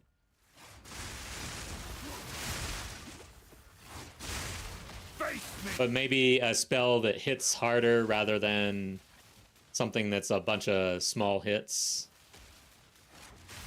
No challenge. Like a meteor that just comes down and bleeds everything out. I think that's kind of how they intended that blood mage to work, but then everybody just went spear. Shit. This guy is hurting me.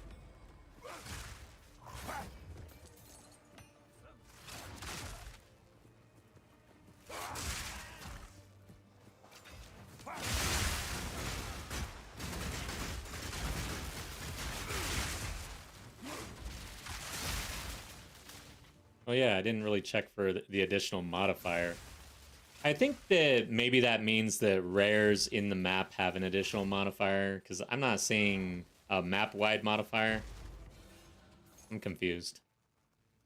You'd think I'd know this by now, but... Okay, so this map does not actually have it. We're out of range now.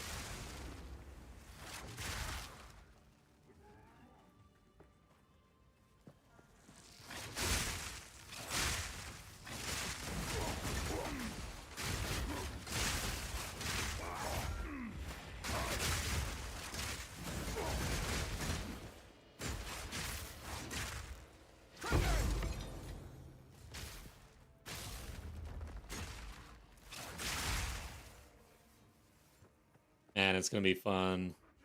So we're what, 6 days? I've got the vacation lined up. I'm gonna be playing a lot of Path of Exile 2. That's all I gotta say. I better do all the chores and everything this weekend.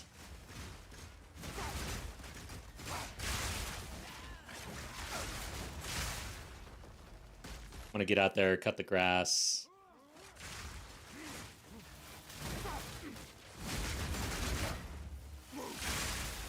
Get the honey-do list in order. Got to put up some shelves.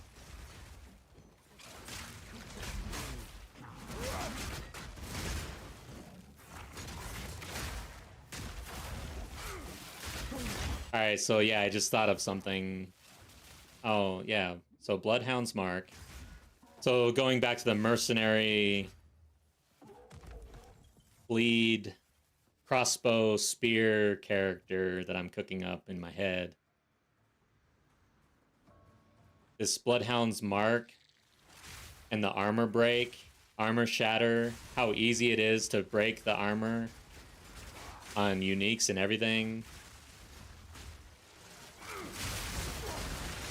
I feel like armor going, like really looking at armor break mechanics and bleed on this mercenary.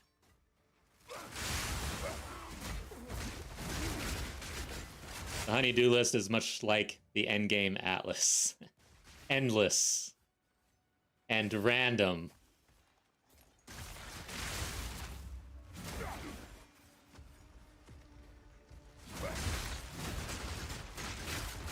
That's funny. Welcome back, Hankenstein. Yes, I agree.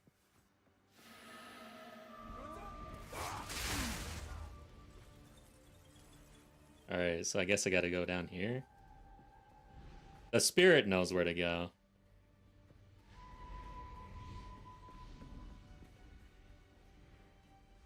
So imagine this plus a fissure going on.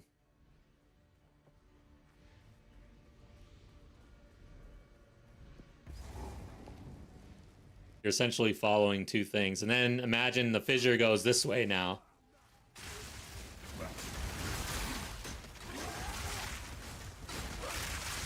So then you're split. I think everybody's going to run the fissure at that point.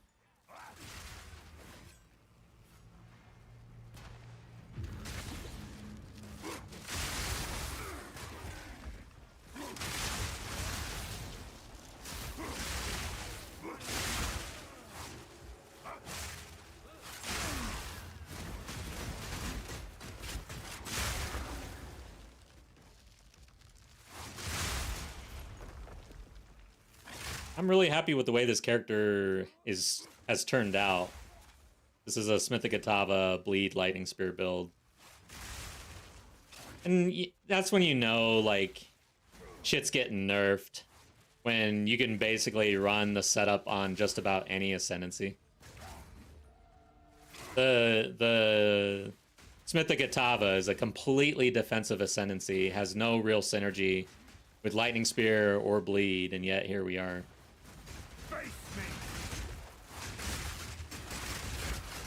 This guy's dangerous, though.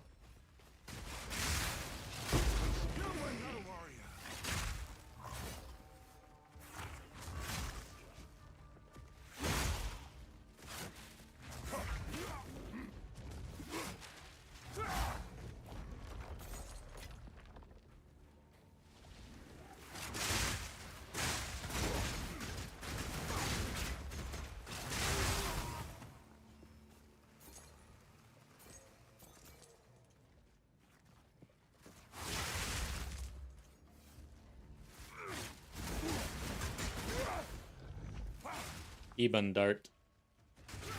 Does he have proximal? Yeah. God dang, I hate that.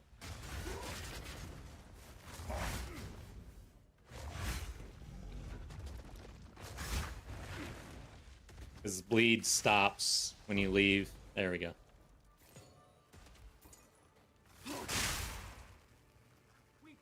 I hope they fix this random bar that's been around on my character this entire patch. Dawn of the Hunt.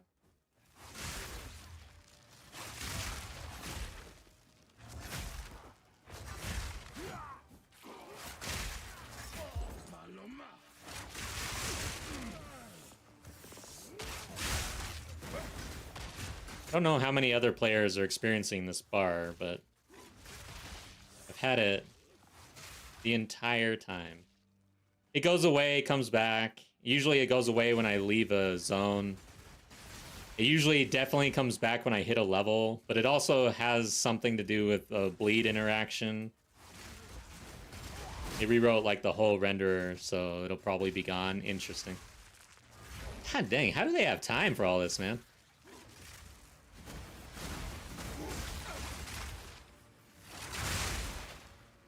They are busy.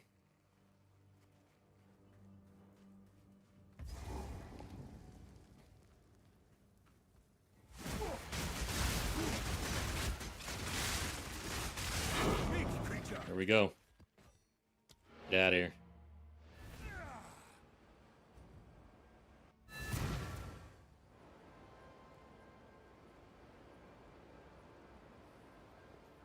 Alright, so now we're on a tower.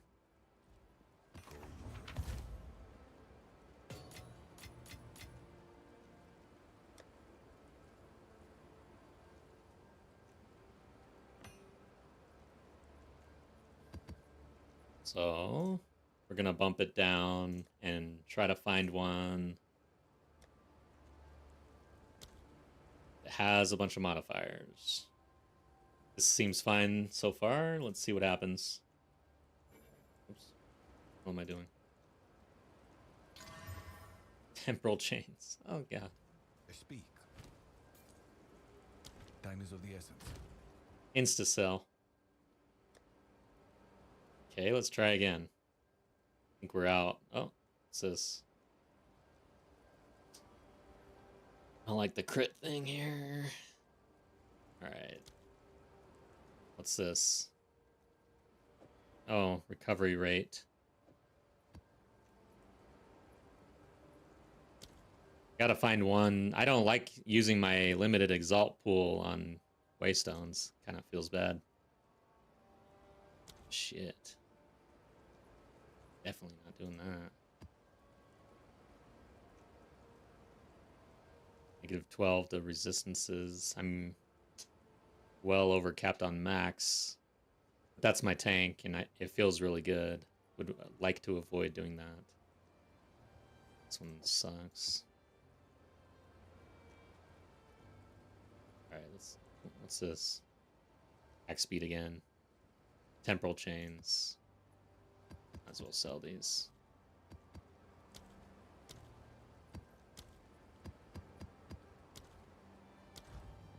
Speak.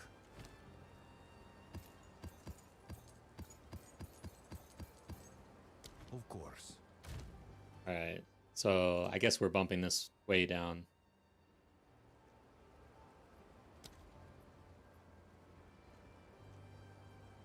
Temporal chains. God damn.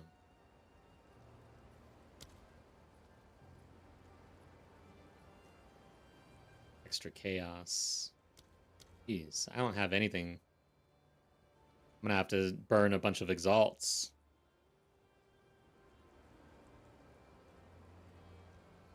Let's see what happens here.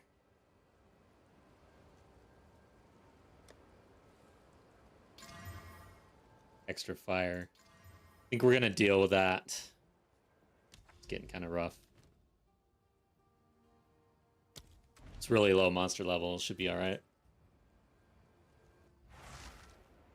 And we're Smith of Katava, so fire is our middle name.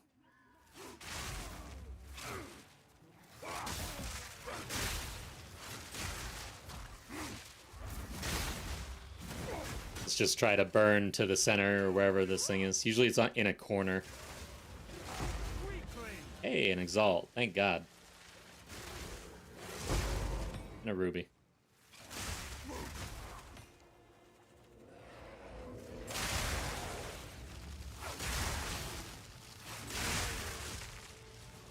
So what about you guys? Anybody have like really solid league start plans, or is everybody having trouble sleeping like me?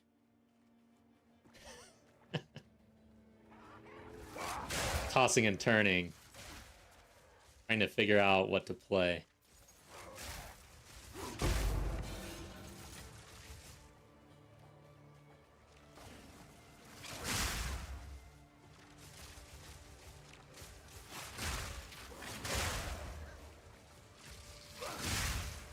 Funny how long it takes me usually to pick a class in games like this, or pick a ship or anything like that. Such a super hard decision. Still thinking monk for Bobius. Nice. Unarmed. Yeah, I think unarmed is gonna be good.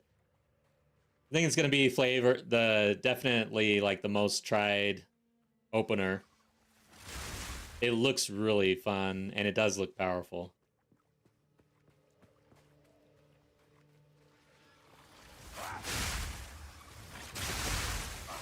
And they really cooked on the Chula.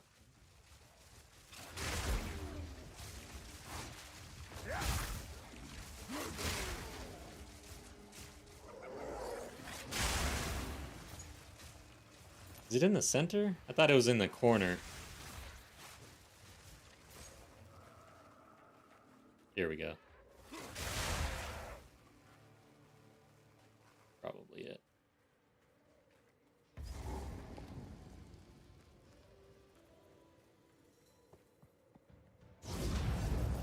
All right, map down.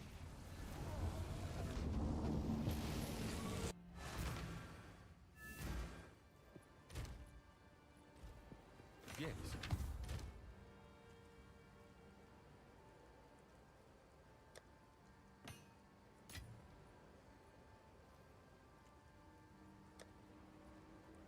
Oh yeah, so what are we doing with that? Experience?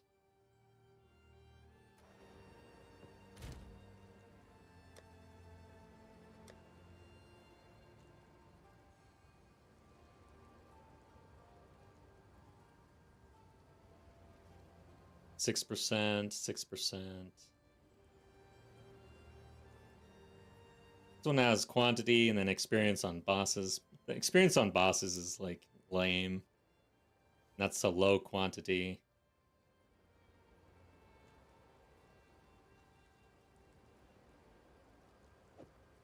Do that. That.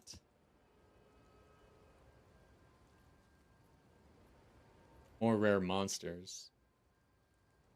I like that.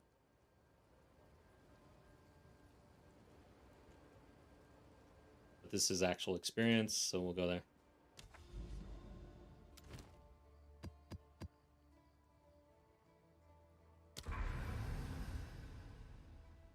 Okay. Let's hit this tower now. I need to do the same thing. Find a map. It has some rarity on it. Can I just do rare? Okay. Yeah, we're just gonna do this one. Less recovery. It sucks. Even on a tier 1, I'm scared of that one. Honestly. See what happens here. Alright, 1 sec. Best league starter Chululu is gonna be ED Contagion. Dismissive drive-by. Posting in a sensitive topic. Is that your entire name? Or is it I'm gonna have to go to actual YouTube to see what I'm seeing. Anyways, yeah, that's funny. ED Contagion, man, that was painful. My ED Contagion character is sitting in Act 1 Cruel right now and is gonna be transferred over to the graveyard. I'll probably never touch it again, at least on that character. I do like the idea of Dots, ED, and Contagion, but on a solo self-found and sort of early, like I didn't have a stash, it is extremely painful to scale that through a league start situation. But yeah, that's for later. Way later. And, man, I am not a spellcaster. Like, I have a hard time actually playing a spellcaster. Something I need to experience, though. All right, so we got our little map here. We're going to slam this tower, get the tabs in, and then we'll have 4 towers set up, all juiced for experience, and we've got some corruption, so we should be sitting pretty good. I'm going to take a BRB real quick, be back in 2 minutes.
right, I am back. Let's get this hour online. Oops.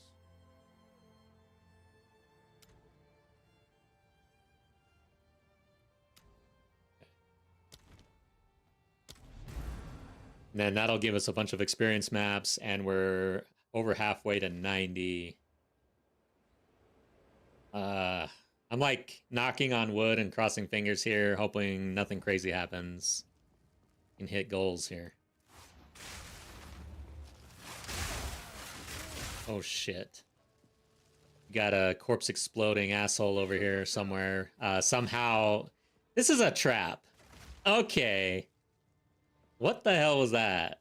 Oh my god. I'm scared. I know it's a T1 map right now, but damn. There's nothing not scary about corpse explosion. Try to off-screen these dudes. No challenge. Hopefully I got whoever the hell was doing that.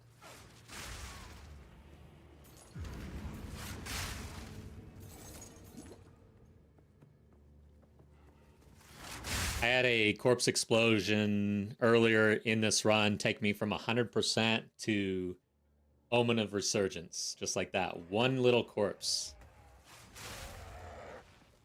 Wasn't even the big dangerous one. And that was in the end game. That was like T14 or something like that.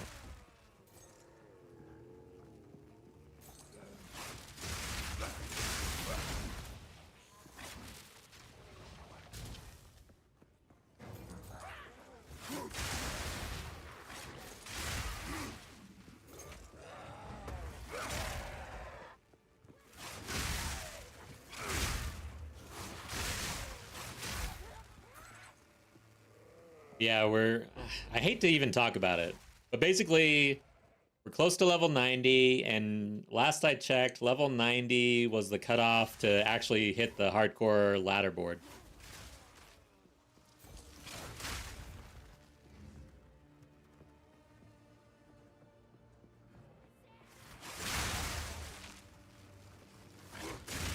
Which I did not expect. I mean, we still haven't hit it, but yeah, I did not expect to actually be making a run for it in this league, because I was in trade basically the whole time. I was kind of chalking up a ladder attempt to next league.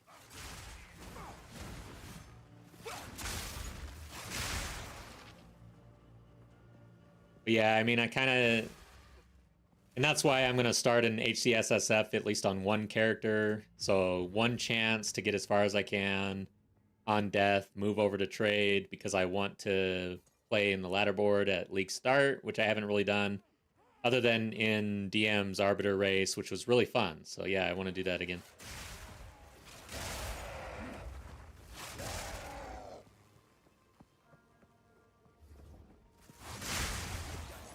We don't... I'm not running this. It's only a T1 map here.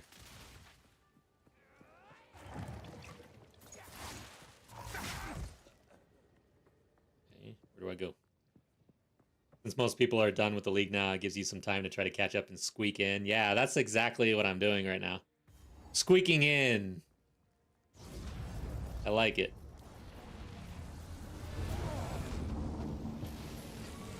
I do feel like that there's probably other players like me, though, that they wait till the end for HCSSF. It is a good way to kind of, I think, get ready for the next league, do some league start practice, especially if you die and you're going back and you're kind of experiencing the campaign. And it shakes things up a bit, enough to where it'll get you back into PoE2 if you've been doing other things, or if you've been in trade and you're kind of getting burnt out on it or whatever. But overall, I think a very good time to do HCSF. So now I need tabs. Experience again. This time we've got a bunch of bosses. I don't really want a bunch of boss maps, honestly. So I think for this last tab, we're going to go and try to find quantity.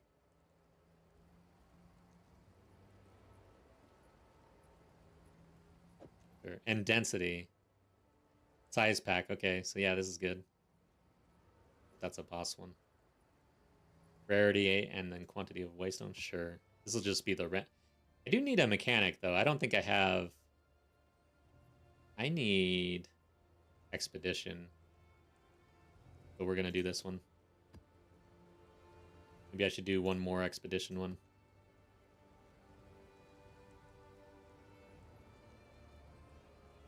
I do have this one. Yeah, let's do this one, actually. So...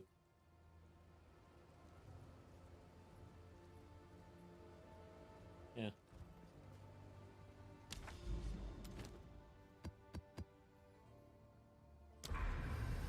Alright, so this map here, 70% increased experience gain.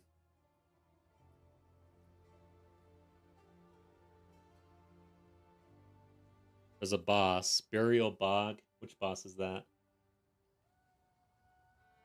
QE2DB Burial Bog. Oh god, don't tell me that's... what's her face? Queen of Filth. Grudge Lash Vile Thorn? A construct that does freezing and fire? What the hell is that?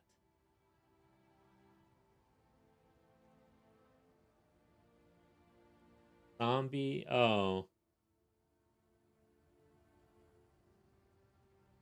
Friend zombie? Oh. Okay, I think it... okay, I know which one this is. This is like Act 3, first boss. Alright.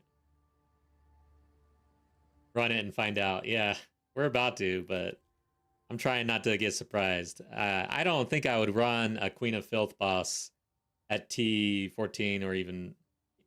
like, I'd bump it down a little bit. I don't like that. Okay. We're playing pretty safe right now. And then, since we're getting close to the league end, once we hit our goal, I guess, of maybe hitting the ladder, then it'll be a matter of like pushing and pushing until we essentially burn out in a blaze of glory, I think. That's the plan, unless we just die for no reason.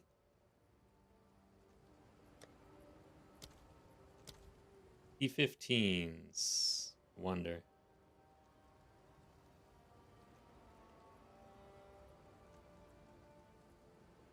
Let's give it a shot. A basic 15 at this point.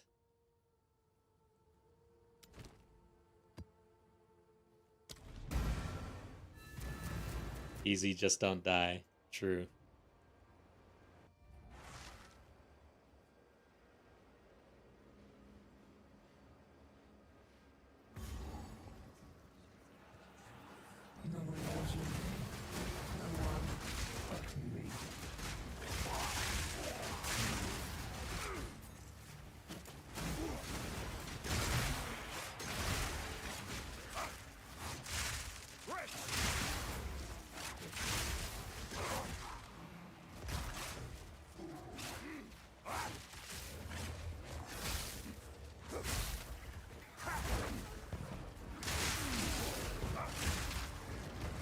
Hello.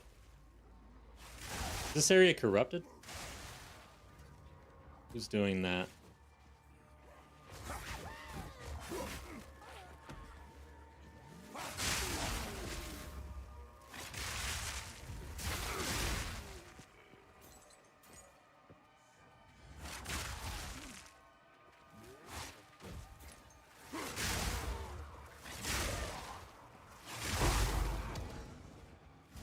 Nice.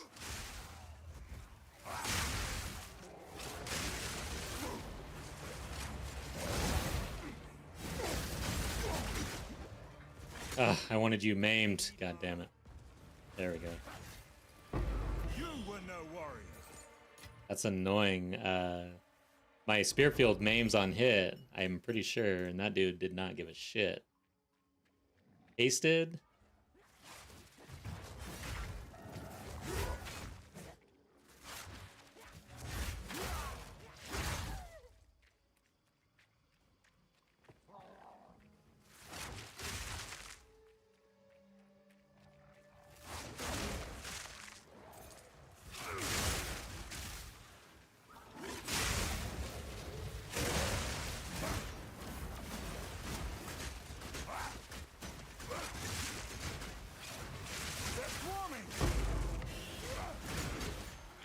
Oh shit. Were there two of them the whole time? I did not even see that.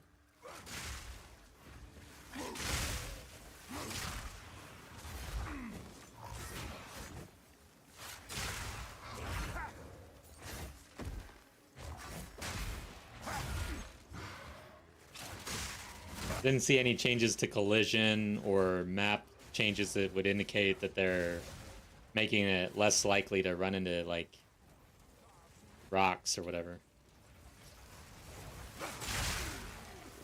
I think they enjoy that, actually. Highly doubt that they try to improve that much. To them, I don't think it's an issue. They're using the map as a means to kill players. Which makes sense to a degree, but man, it can feel bad sometimes.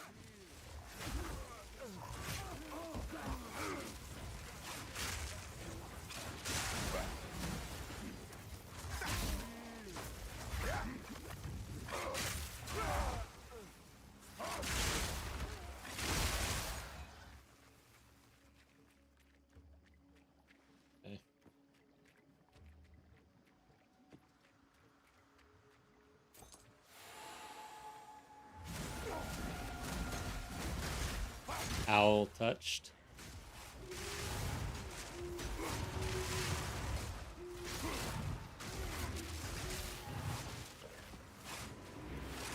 Okay, hunted right there.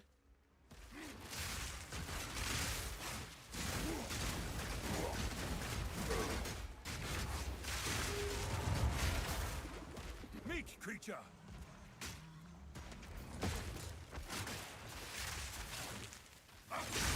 No talisman, of course.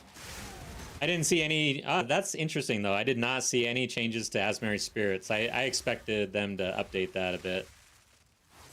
Maybe I missed it, but nothing.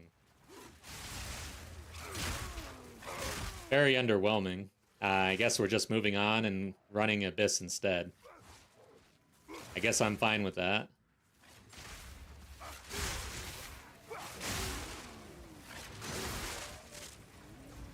One of the new melee supports is 5 Rage. Yeah, we were looking at that earlier today.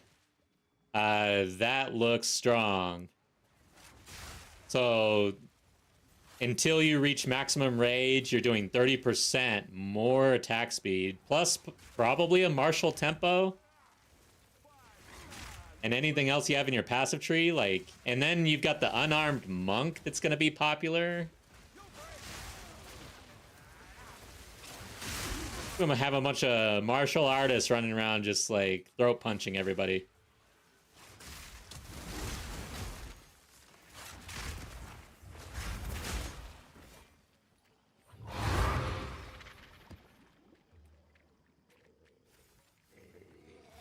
Where's this boss?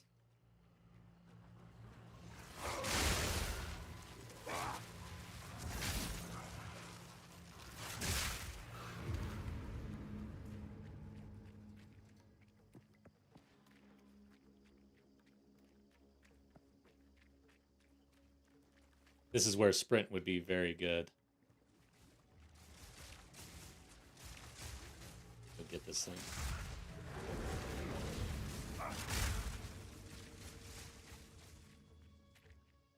And that's also where sprint kills you. You're sprinting and you don't know that the shrine is here and you get hit by a lightning and you fall down and just get pummeled to death.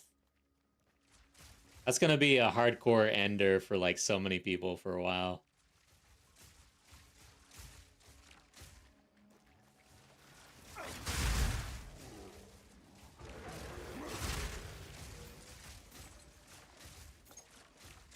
They had a statistician doing some things, and they released some stats, but I think they need to do better about releasing metrics that are interesting more regularly. Okay, the boss is down here. But it would be funny to see hardcore deaths ended while sprinting as a metric halfway through the league. Let's do Expedition. Oi, over here. Yeah, we don't want that one. Don't want that really.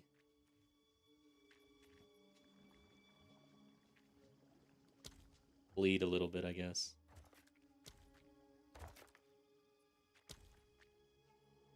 Oh.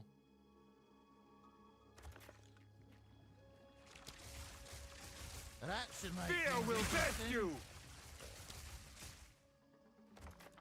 Okay.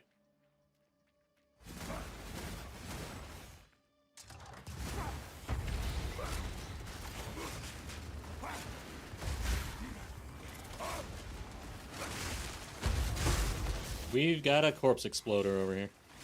Probably 2 of them. Alright, I'm in a corner.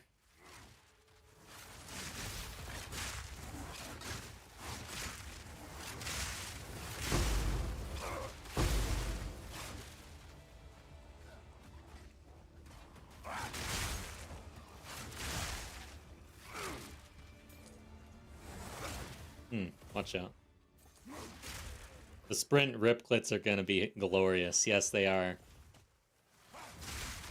I agree. Even my own, like I don't know. I'm gonna be real careful though. I don't plan to like sprint a whole bunch at first in hardcore, especially on that first character, because that is my only attempt at hardcore until later in the league. So I'm gonna try my best, not get crazy. Slow and steady.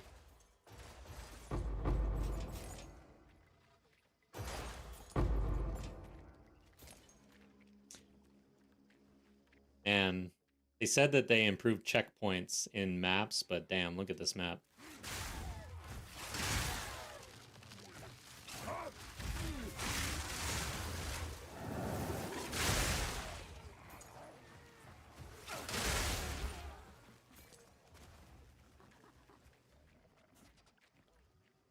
Where's the actual entrance to this thing? And look at this. Okay, there's got to be a checkpoint up here. I'm going to try to use this thing. There has to be, right? Are you serious? Oh my god.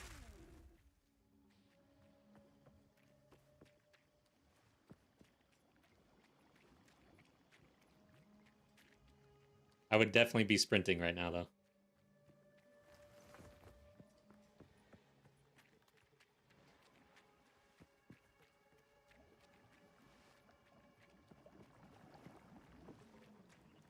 I'm not doing breach.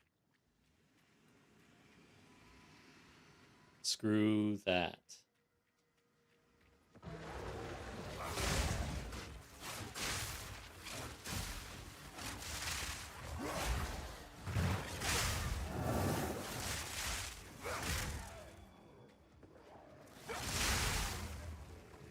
Yeah, I think I'm going to work. I am so excited to see if POB actually gets updated prior to the patch this time around. I really would like to theory craft a league start rather than just go blind like we all did last time.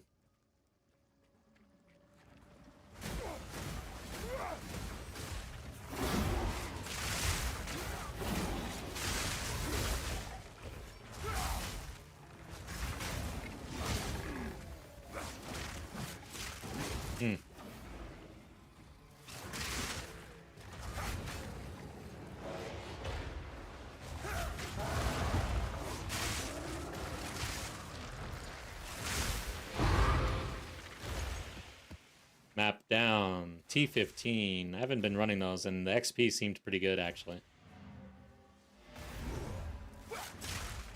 Alright. Let's keep going. I mean, this is the end of the league here. We're pushing for the ladder. If we hit level 91, I think we're guaranteed to be on the ladder at that point.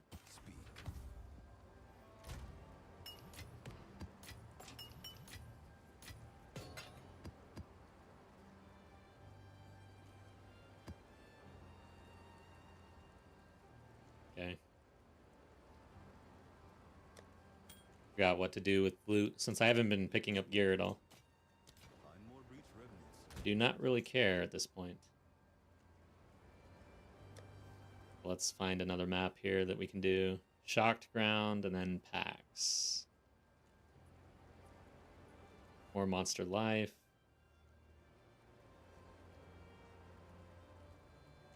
Let's do this rarity one.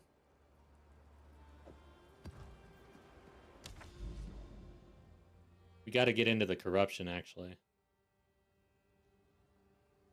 How do I want to go about doing that?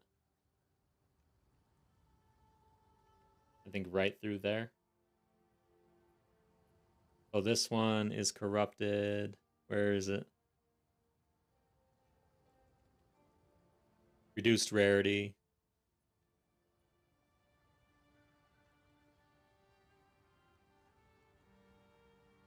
Yeah, let's do this one. Oh, shit. So I gotta do this one first. Deserted.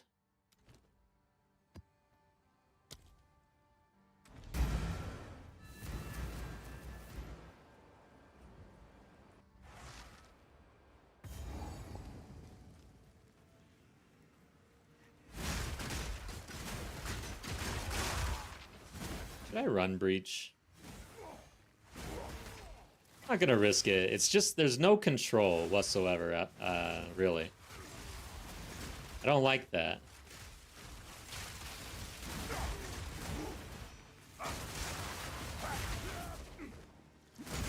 And the benefit for me is kind of minuscule. It is more XP, I guess.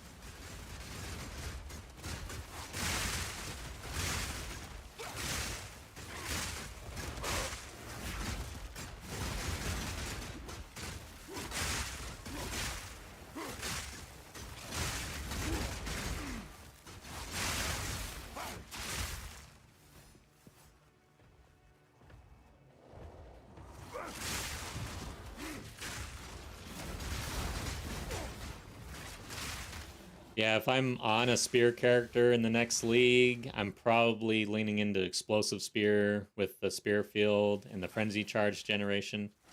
It's still pretty strong. It's not lightning spear, but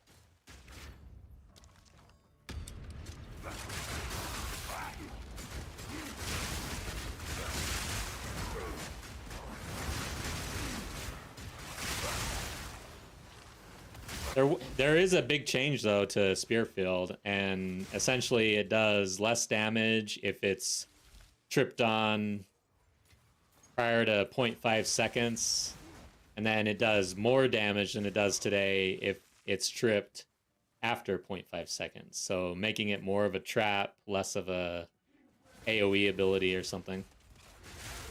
Kind of sucks. I don't like that.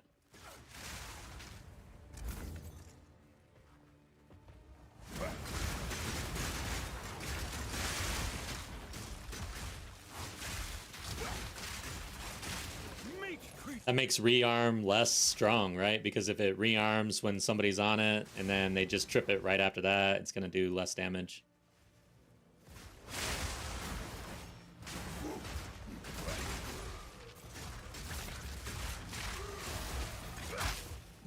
Fear will best you. Man, that rage support gem though, like it is super strong, and it's so strong that I wonder if melee has just a really good patch, actually. At first I was thinking elemental damage. Well, I guess actually I was thinking melee elemental with the monk, so yeah. I don't think so far it doesn't seem to me that spell attack or spell casters have been really improved compared to others. Like, they don't even think that the plus levels is an issue, like scaling with plus levels. They just think that that's not an issue. There was one change to staves where they are increasing the amount of plus damage as an elemental type that can roll on staves, and they did not increase it for wands or scepters, or I guess wands.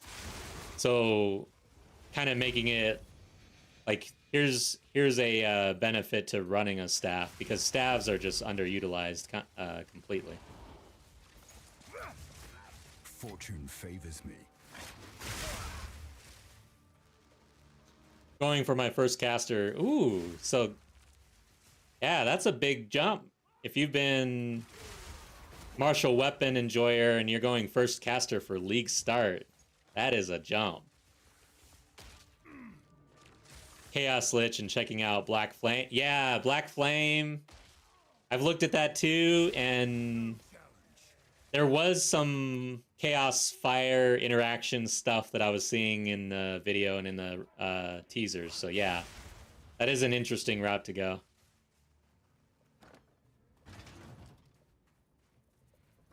Fireball is worse than 03 unless you've got an X elemental thing, for example. They're really leaning into making you go for the elemental things to boost your stuff.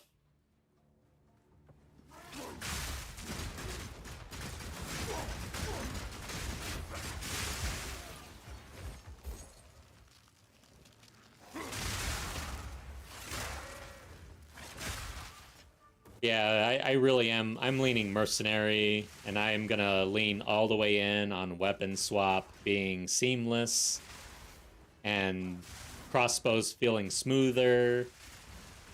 I'm gonna go crossbow and spear. I'm gonna use charge and stomping ground for the campaign. So do a little bit of strength stacking on that side, but then have my crossbow for range, armor break. I'm just gonna kind of fiddle around between the two and see what I can do to synergize. And then eventually end game, I'm gonna shift over to bleed most likely, but I'm interested in playing around with armor break, armor shatter, and bleed on the crossbow, maybe with some poison, and then perhaps a weapon swap into spear with blood hunt to finish. Anyways, it's all just kind of swirl right now. Another map down, and damn, yeah, the XP is looking pretty damn good. Yes. That feels good.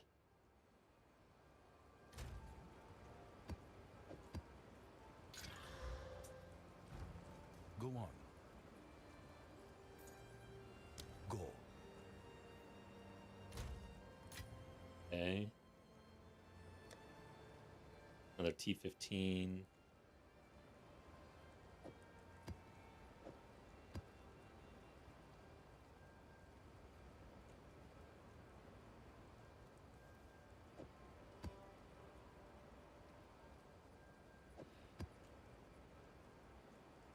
Let's do this one.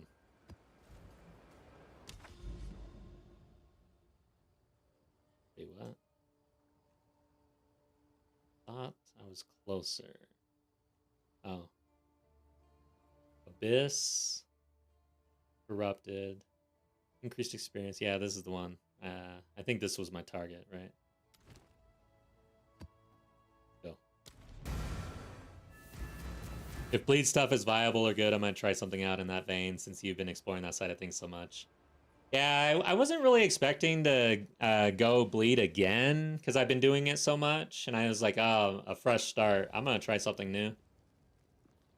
But I don't know, man. I am like such a bleed main right now. And what's funny about that though is I have not actually played Blood Mage.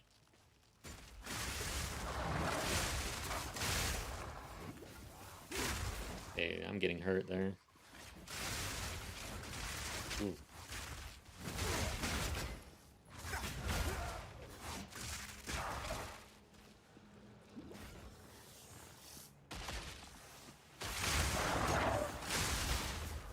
But with the changes, once I saw like, okay, they're getting rid of Tangle Tongue, Infernal Cry. I mean, Tangle Tongue's nerfed, Infernal Cry is nerfed, and then Deepest Tower isn't even in the game. So a lot of the things that were being used to scale bleed are gone. So to me, it's a fresh start at trying to figure out how to scale bleed again with the new stuff that comes out.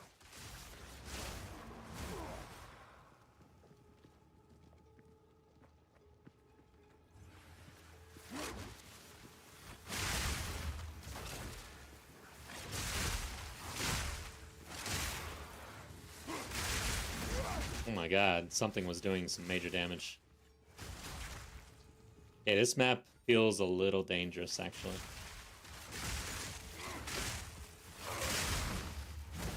Ooh, I was standing in something. I think that was just corruption.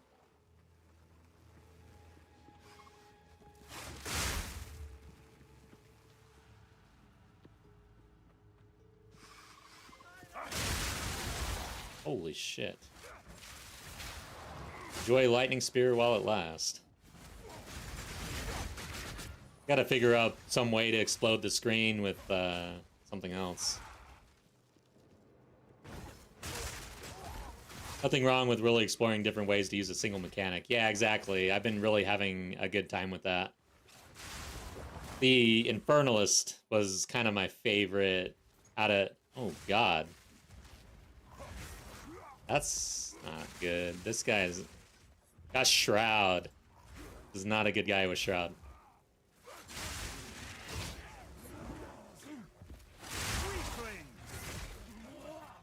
That's a scary dude.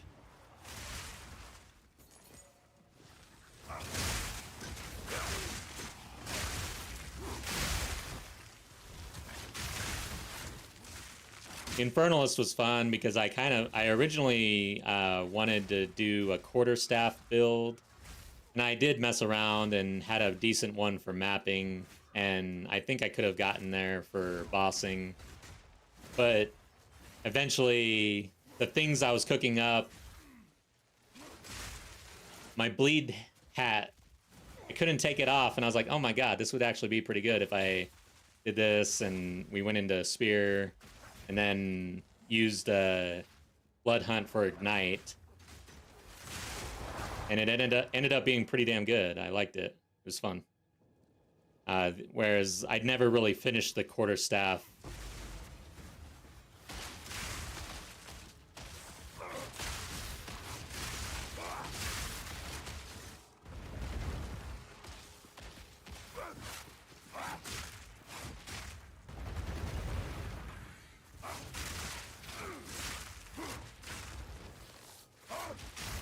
Man, those guys are annoying. Oh, hey. Corruption.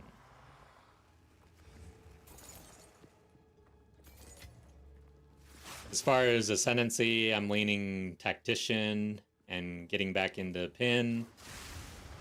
And plus, the Tactician's overall pretty damn tanky, good HCSSF character. And they kind of reworked something in there. I can't remember exactly what they did. Maybe we'll look it up.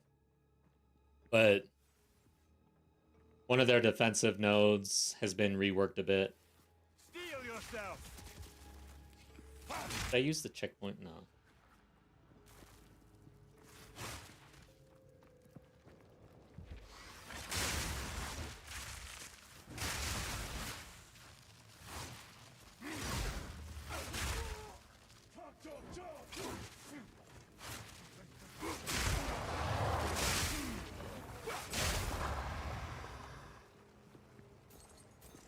And of course, my PoE 1 character in Mercenary League right now, I made it through campaign, but then I stopped.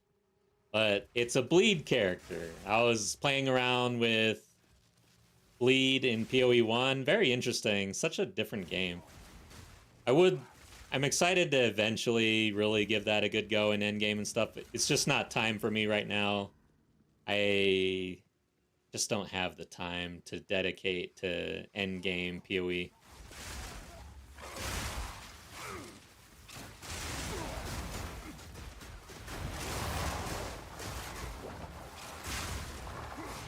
Eventually, though, I want to get on a similar cadence where I'm doing PoE 2 for 2 months and PoE 1 for 2 months, basically.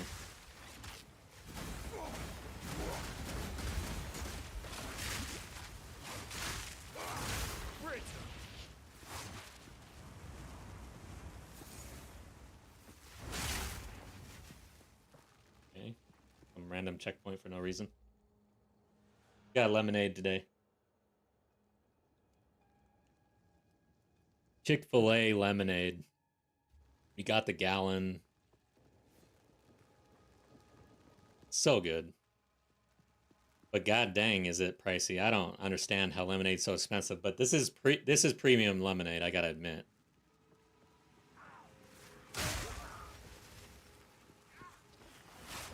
I am feeling the Chick-fil-A lemonade more so than Cane's. We've been going to Cane's a bit, and they have lemonade, but their lemonade's a bit sweeter side, less lemony, whereas Chick-fil-A is more lemony, has pulp even, and it's not as sweet.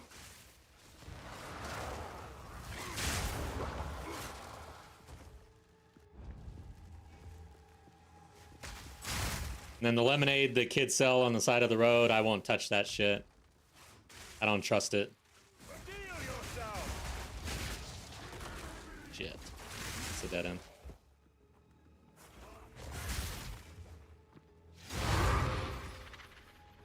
Alright. Getting close.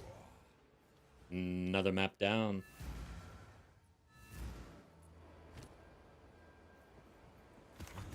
Got one back, and this is fine. Now we're in the corruption. Ooh. Val Foundry. Oh well. Obelisks of corruption, so monsters are gonna blow up in my face. Gotta watch out for that. Oh yeah. I'm glad the boss isn't here. Yeah, this map is kind of shitty. Gotta be careful.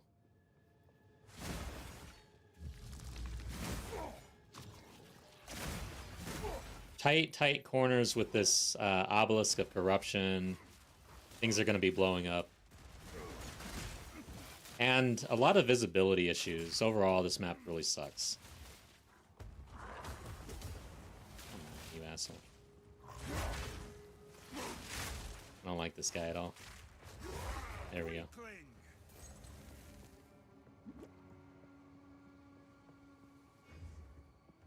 I don't like this visibility stuff. That's kind of bullshit.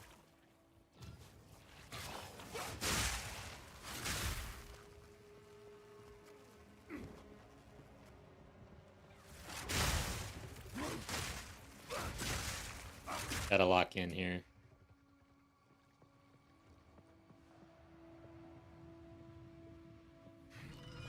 Can't this just pour all over all the enemies and we're done? Be nice.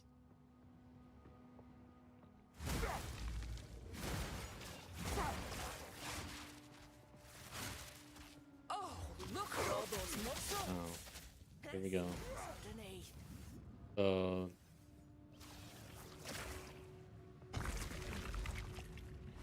where'd she go? Is this her right here? Okay, there she is. So they do show up on the map. I don't know why I've never really noticed that.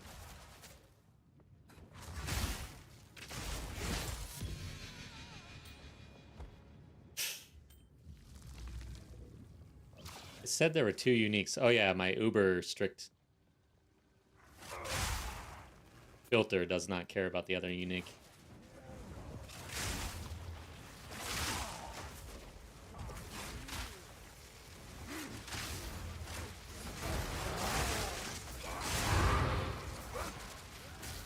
Nice, a waystone.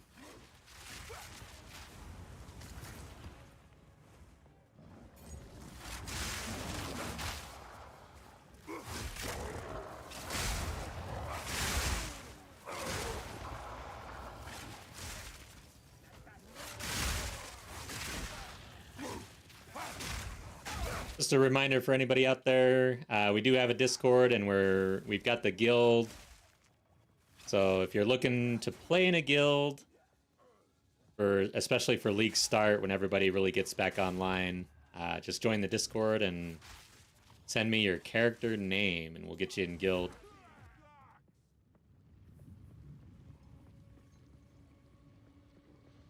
We will be operating out of the Trade League primarily, but we do have some hardcore players as well.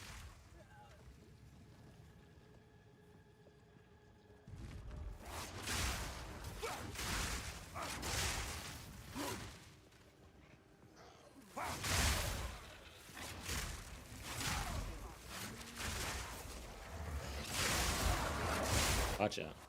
Oof, got a light stunned right there.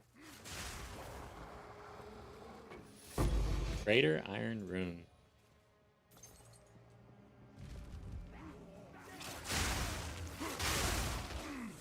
So there'll be like a rune vendor in Act 4 somewhere. Wonder how that's gonna work. Like they're gonna reset runes every single level, and you can go back and just buy runes. And then maybe it's kind of random, and greater runes are kind of treated like rare items or whatever. They show up less frequently. I'm guessing that's kind of how it's gonna work. That'll be nice though, because there's been quite some time. There's been a few times in this HCSSF run where I just don't have what I need. All right, this is bad.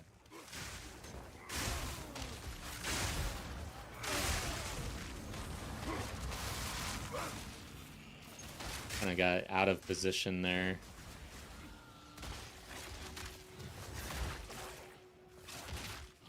Where are you?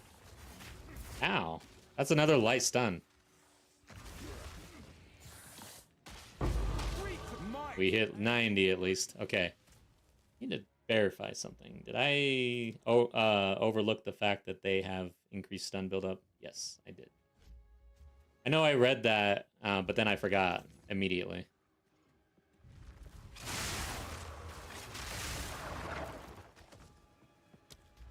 Where the hell are we? I think we're over. Yes. So we're picking up more crit. For these last, what, 5 levels, basically. Okay.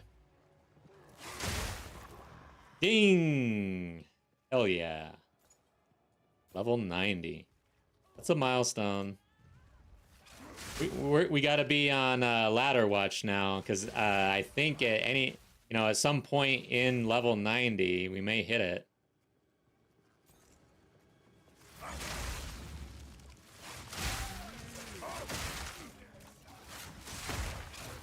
And then that'll be a milestone for me. I've yet to hit the actual ladder in the actual league, I guess.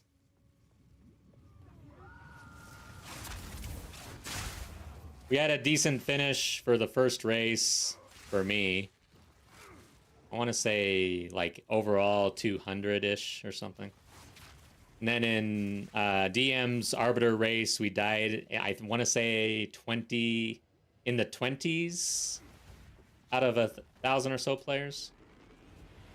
Maybe the 30s, I can't remember now. All right, this guy's annoying as shit. Oh, that's not a door, okay. Confused because I was throwing a lightning spear through there. This looks shitty. That's not a door either. Is there a ladder chat command? Oh yeah. Yeah, there is probably, huh? I don't want to die doing it. Let's see.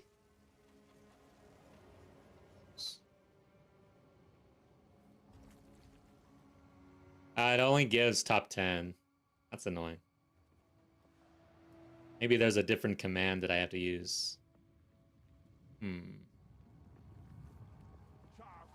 Might look into that.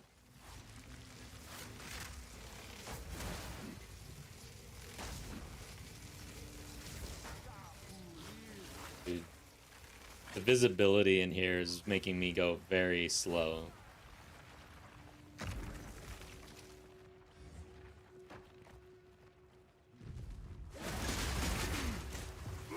And that increased stun buildup is not anything to take lightly. It's actually the most common way to die. Just getting stunned, I think. At the wrong time.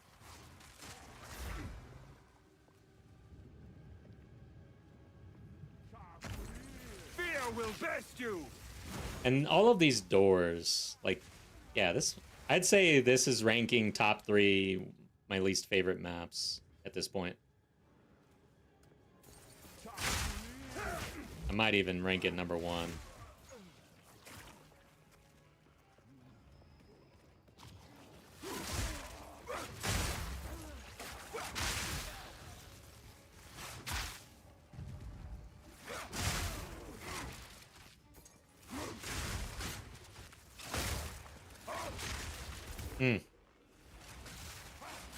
Yeah, see, get a light stun, get blown up by volatiles.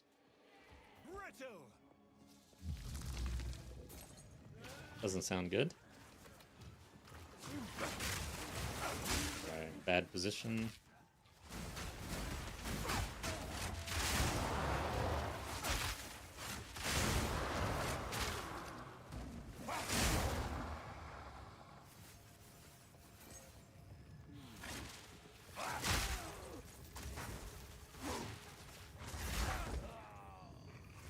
One thing is in all this play, if somebody on the ladder dies, I should see it in chat, right? I haven't seen that really at all. So yeah, I think we're squeaking in. Like, people aren't actively playing their ladder characters or trying for it. Or everybody's just really locked in and we're all doing very well. God damn you.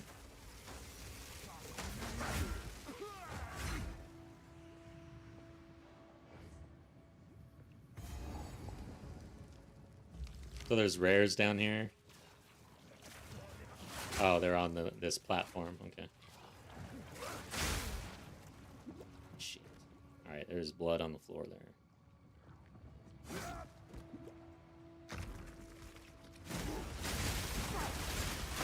And we got lightning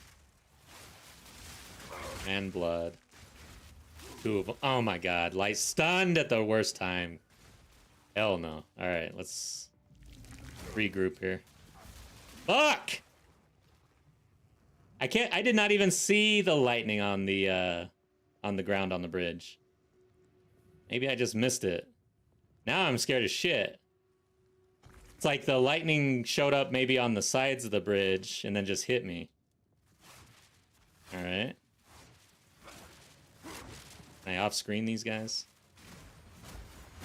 Yeah, okay, there it is right there. Two of these lightning storm dudes on this bridge, in this map. Oh my god. This thing hurting me.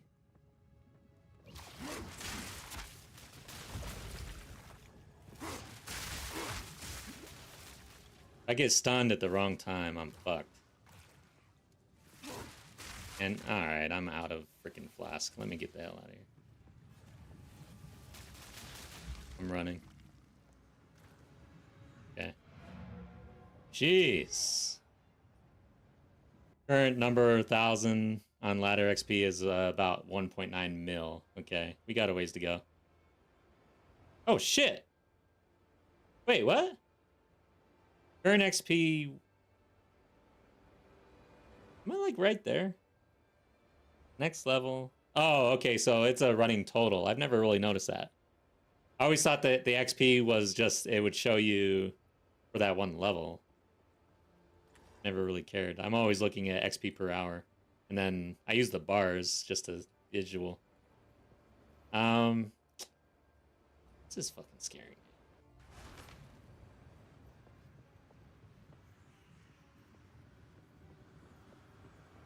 Let's check, stun. I have to, like, gear up for these guys, man. We'll put this away. This, and get stun. I'm gonna get 3 of them.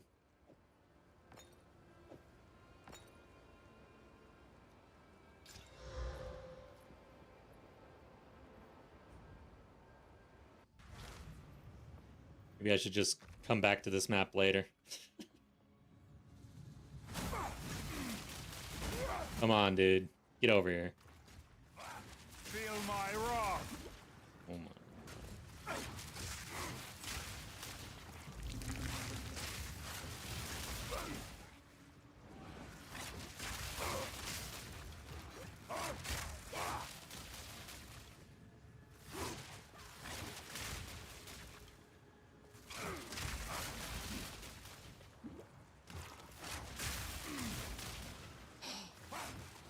I think the 2 are separated, though. That's nice. Yeah, we're good. Alright, so now let's do the next one. One of them is manageable. 2 of them was just brutal on that bridge.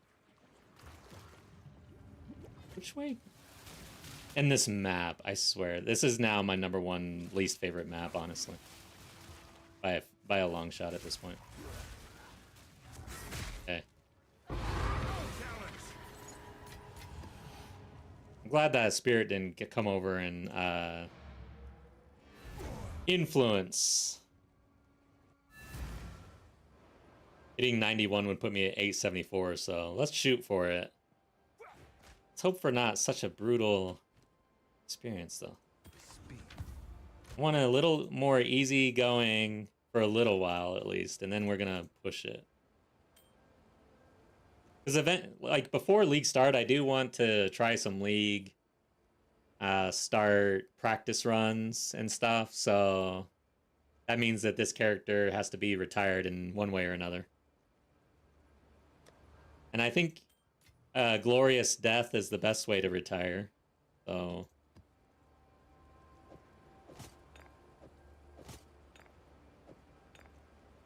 maybe I'll hold on to no, because you have to hit the well. All right, so we actually did that. Let's see what's next. So it is the Corrupted Nexus, and I need a T15. That would give us the boss. It is irradiated. So if it's... I guess I still have to run a T15.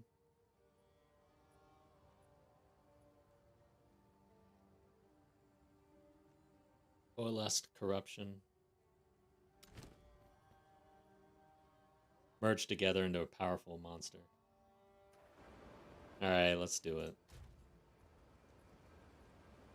This is kind of pushing a little bit. I feel like this is a dangerous move, but we're gonna do it.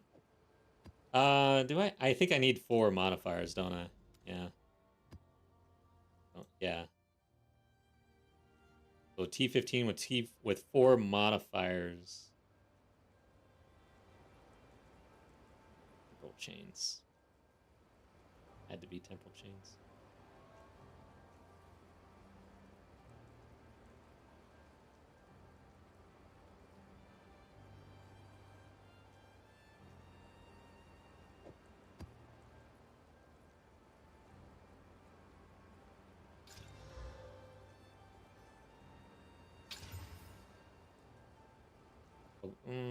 See here. Lightning Spear is gonna be kind of hurting here. Omens. No, I don't have. Wait. No. See what happens. Less recovery rate. That's basically a bust. You have 14s. Indeed. So I think we're gonna take this and do one of these. And out. Chilled ground. Okay, let's run that. Now I've got slow and freeze, right?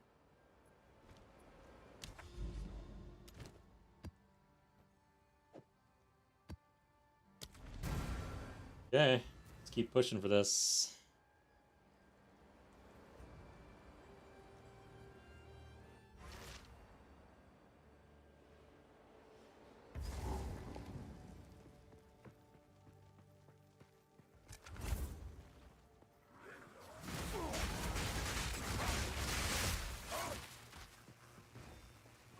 Ah, what was that? It's corruption.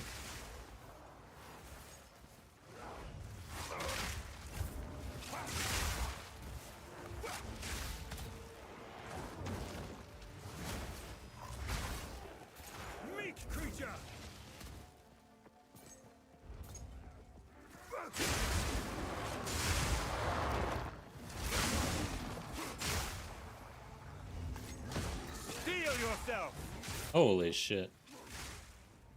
That dude jumped on me.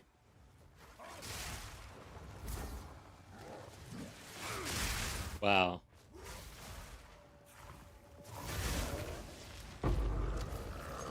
Shrouded is really coming at me in a big way in the last couple maps.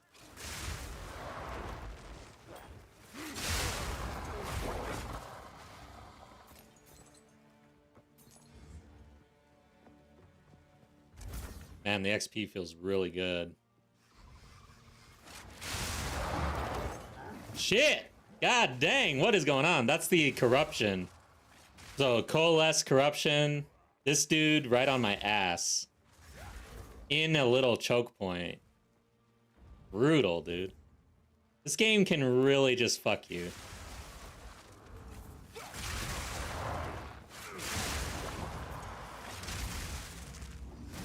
Oh, yeah. Watch out. I'm on edge after the last map, honestly. I feel like could have been an easy death right there on the 2 lightning and the bridge when we were in that situation. Was not feeling good at all. PoE isn't supposed to be able to jump scares. Dude, you guys don't want to see me play a scary game. I'm not good at that. I get scared. Like, really scared. I couldn't even finish... couldn't even finish Resident Evil 2 Remake because it was too scary. So, yeah.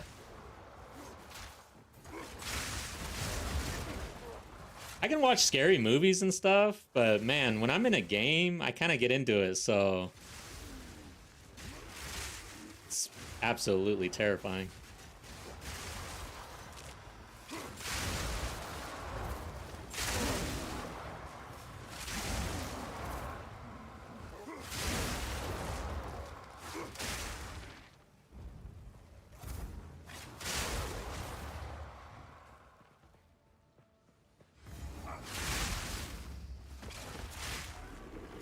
Volatiles.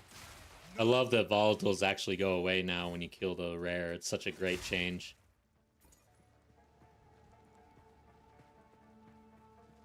Got a lot of rares here.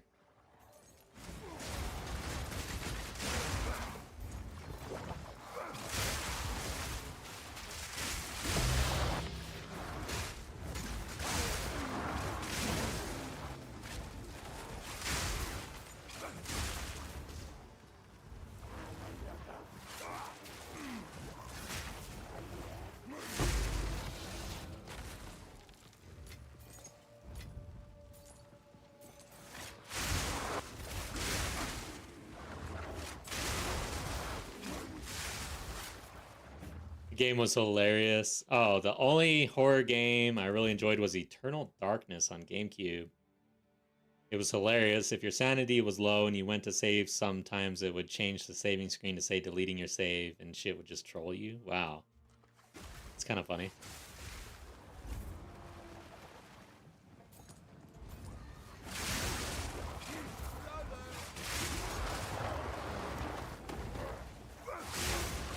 So games that break the fourth wall, PoE 2 apparently is in that camp because I was watching Kitten Cat Noodle lore series, which I highly recommend if you're interested in catching up on lore.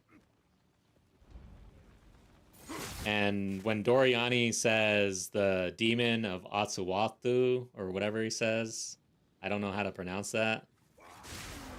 It's actually not the player that is the demon. It's not the character that's the demon. It's actually the player. And she broke it down on why that is. So Doriani breaks the fourth wall and addresses the character, or the player. How the hell do I... Yeah, anyways. Found that interesting. Doriani seemed like time travel and everything that he's up to. Knew that we were coming and talks to the player. Like, it's an interesting dude.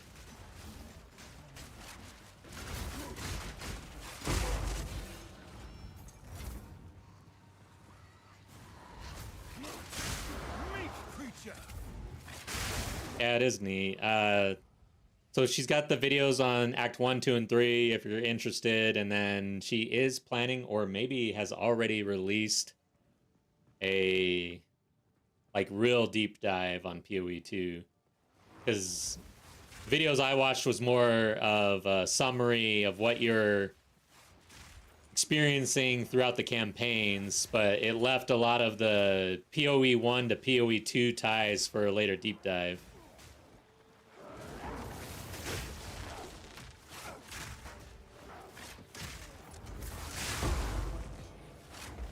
I mean, I've been playing this game like crazy, so I'm kind of becoming a little bit of a PoE.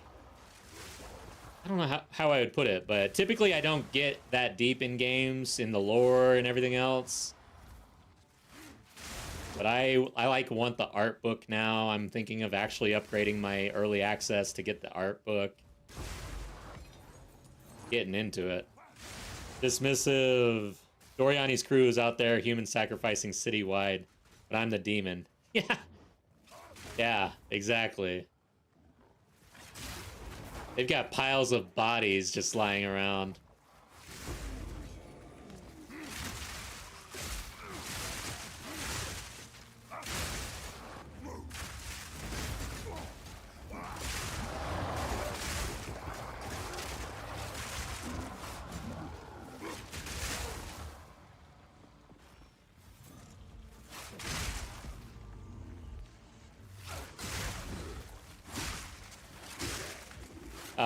Speaking of which, part of one of the interludes, of course, the interludes are not going to be canon, right? Or maybe, oh shit, I'm gonna die.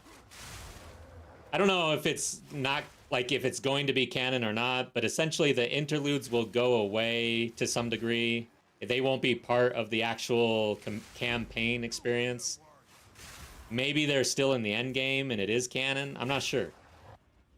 But we are going into the mountain where Doriani sealed off the vow. So it'll be interesting to see the story aspect there because, you know, they've been extinct essentially. They were wiped out. Or so we thought this whole time. But it seems like they were put into a cave or some sort of sanctuary all of this time. So yeah, it'll be interesting to see that. Interludes absolutely are part of the story. They're just not part of the main storyline. Okay.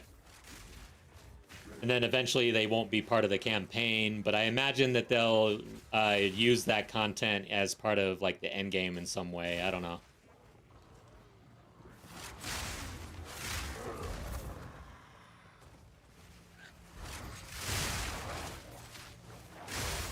But canonically speaking, there absolutely happened. Yeah, makes sense. It would be kind of awkward for them to introduce something that's completely out of the canon, I guess.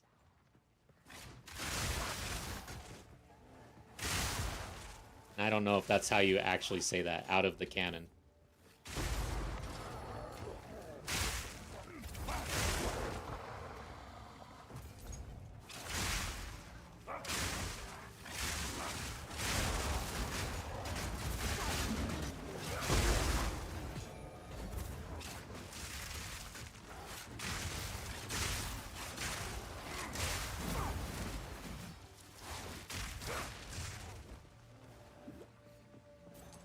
Okay, I want the shrine over there. Try to get it. Guy's in my way. Ooh. I'm glad I did not dive in right there. Where is it? A lot of what they put together reuses existing assets, so apart from bosses and probably some mobs, the storyline, there's not a ton of brand new stuff. Yeah, that makes sense. Because they all occur Act 1, Act 2, Act 3, I believe. The mountain one... we'll see about that one, because we're going into that mountain. It looked a bit different, I guess. Act 1, there were two interludes that very much looked like they were in... One was in Act 1, one was in Act 2. And then but that mountain one was a bit outside of the norm, it seemed.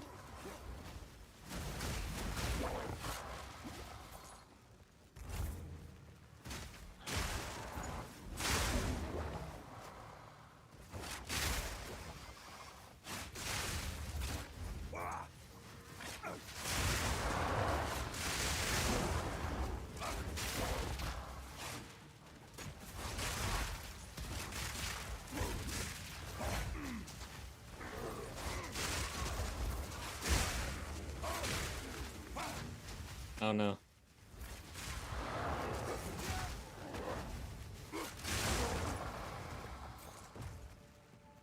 guess I need to pick up these rares over here, I guess.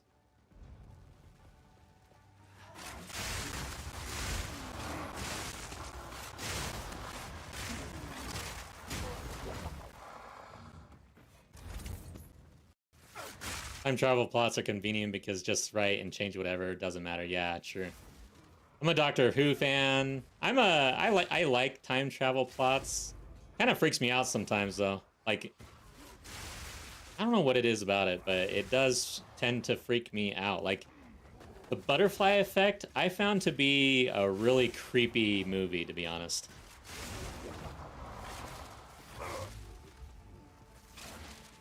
And then there's some Star Trek episodes that freak me the hell out to this day, like Next Generation.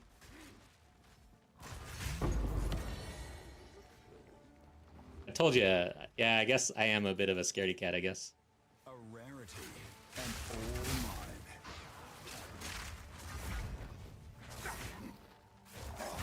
You were no warrior.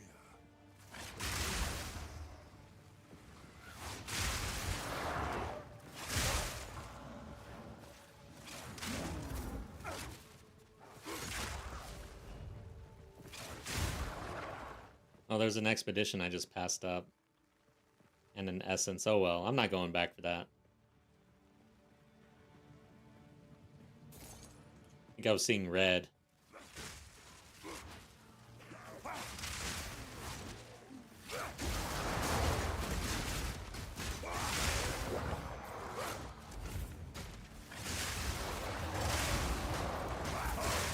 Yeah, there's that one next gen episode where they keep dying and then they relive the same day over and over again. Oh god.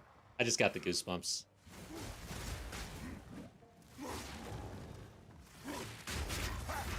Such a good episode. Alright, he almost smacked me in the head.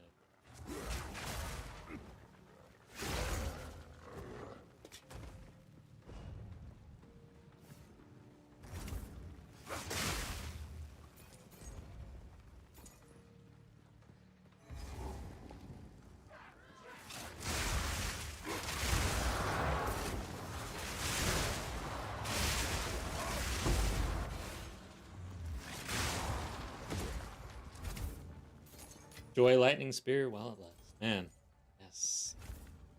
I have enjoyed. I will always remember Dawn of the Hunt.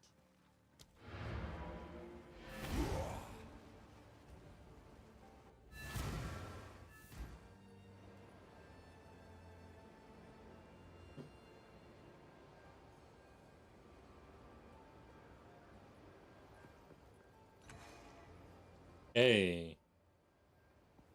Wait a second. Shit. There's a boss here. Did I just completely ignore a boss that should have spawned? Or did I missed a rare. It's probably the essence. Oh, okay.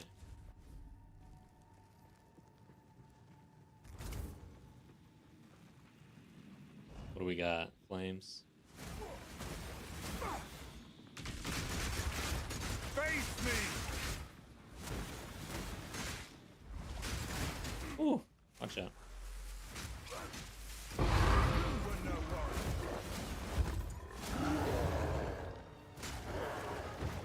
Watch out.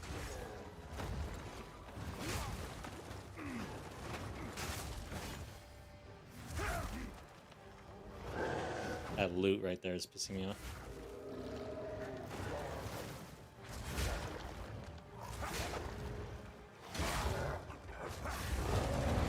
Okay.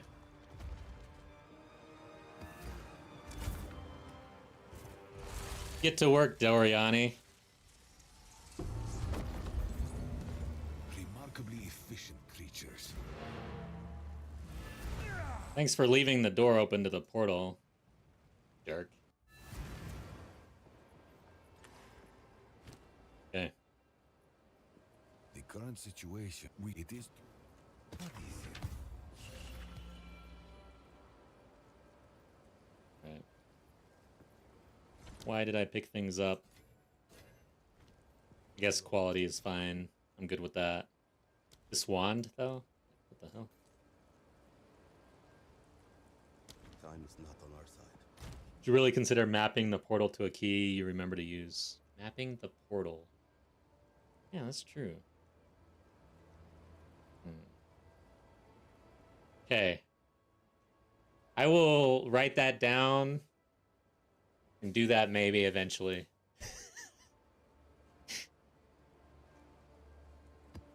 I'm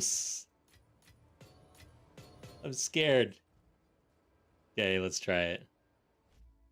Options. I have actually not really messed with the key bindings in this game. I usually do that a lot, actually. I was such a big fan in World of Warcraft of like having the most efficient key bindings ever. But yeah, I don't know what it is about this game where like maybe it's ARPGs in general, but I just kind of accept it. I did change something here, it looks like. So I use both M4 and M5. I don't think that's natural. So WASD. What does G do? Oh yeah, that's right. See, that's the thing about doing this is I always never really know what anything does. C is probably character sheet, right? Yeah. Z? No, that's weapon swap. This is why this is hard. N? Looks like N might be a microtransaction list. What is that?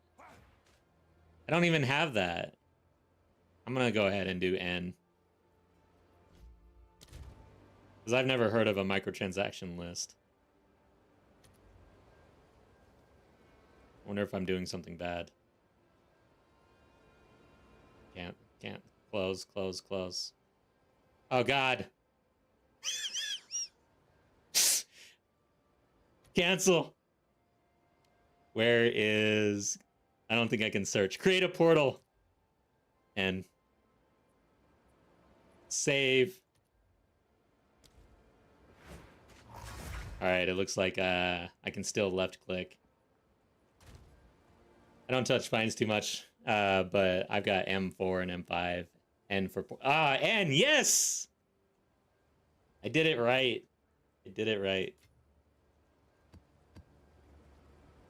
Okay.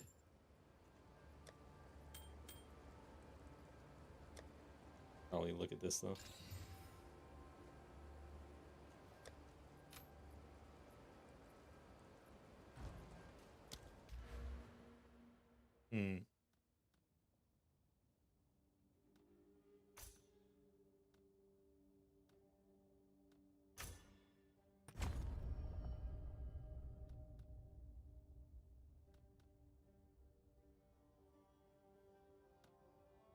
I guess that's more XP.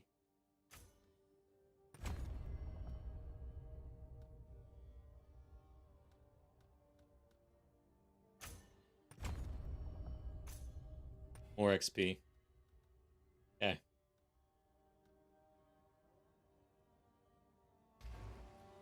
Yeah, I'm not huge into MTX, but again, with this game, I'm starting to get I'm borderline reaching fanboy mentality, but I gotta be careful though. Gotta keep a more I try to bring a more even down the middle type approach to things. I don't want to be like just all over this game, but I do enjoy it. Obviously, I've been putting a lot of hours into it. It's a great game. But yeah, MTX I've never really been a huge fan of. The new ones, I'm not a fan of a bunch of like gore either. So the guillotine MTX, like I don't really need that in my life.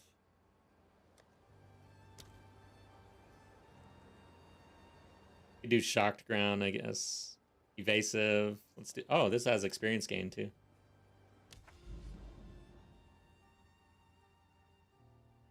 Fortress with a boss.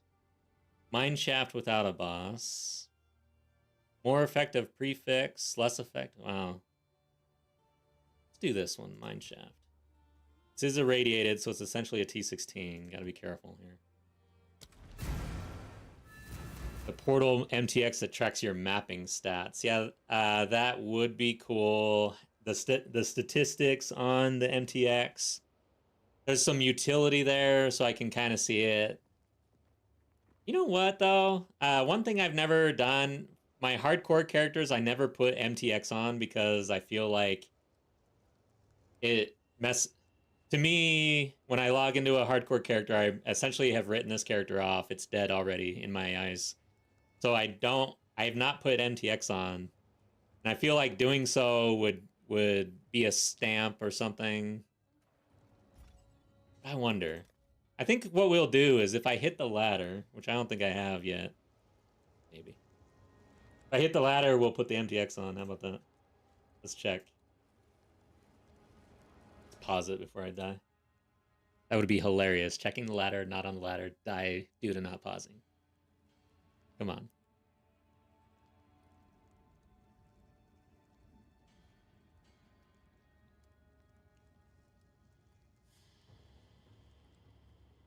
Okay, HCSSF.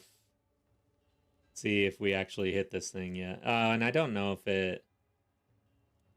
I don't know how quickly this updates, but 1981. Yeah, we're not there yet. We're almost there. So yeah, if I hit the ladder, we'll go ahead and don the MTX on the HCSSF character as a celebration. Researchers.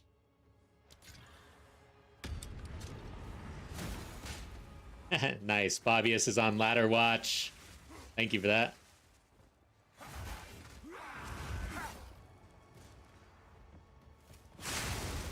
And I'm super excited to play deflection on a mercenary with... Damn, that does suck though. Block has been nerfed. 50% cap on passive block is gonna... That feels bad. And then those nodes where you get increased damage based on your block chance makes those nodes worse. That hurts because I love those nodes.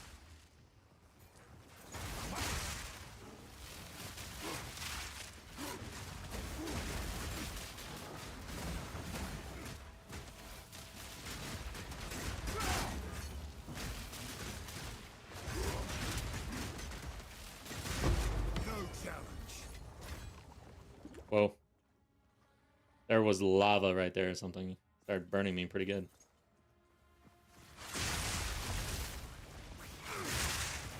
Shit. In a corner. Position is key.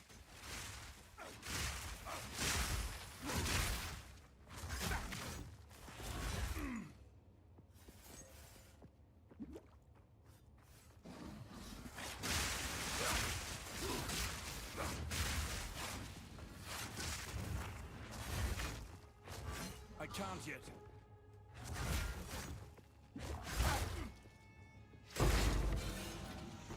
Alright, I guess I gotta go up here and get this rare over here.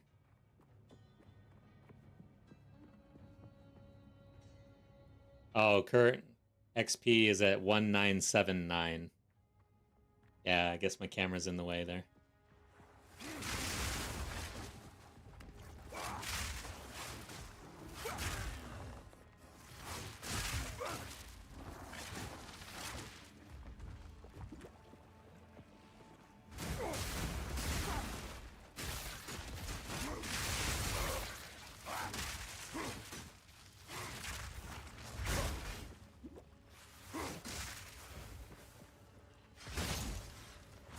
Oof. I hate when Rake misses like that. Oof. That dude explodes. Okay. Got it.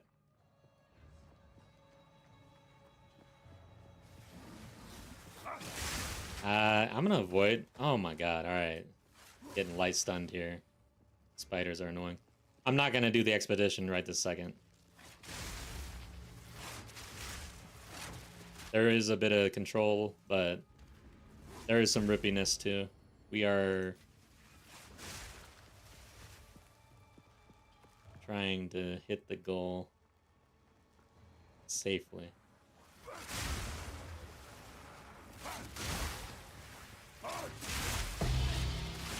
A sacred focus. Let's chance that.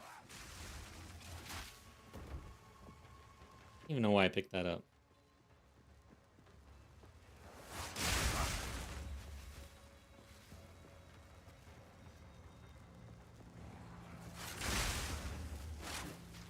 Okay, we got, yay.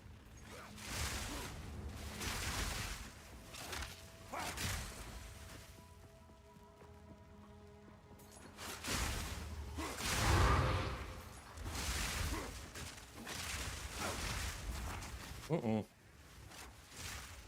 Shroud. No challenge.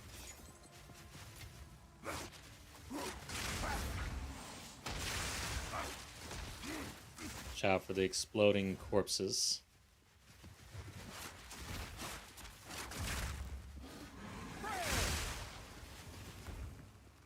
Okay.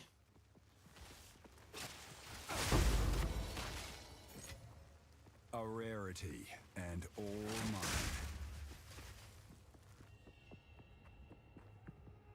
Getting close, I think. Getting close here. Be very sad to die.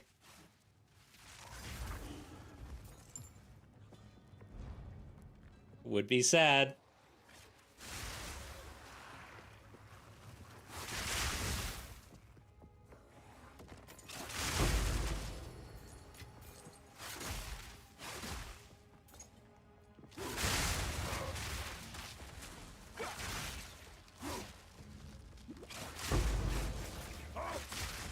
I'm in.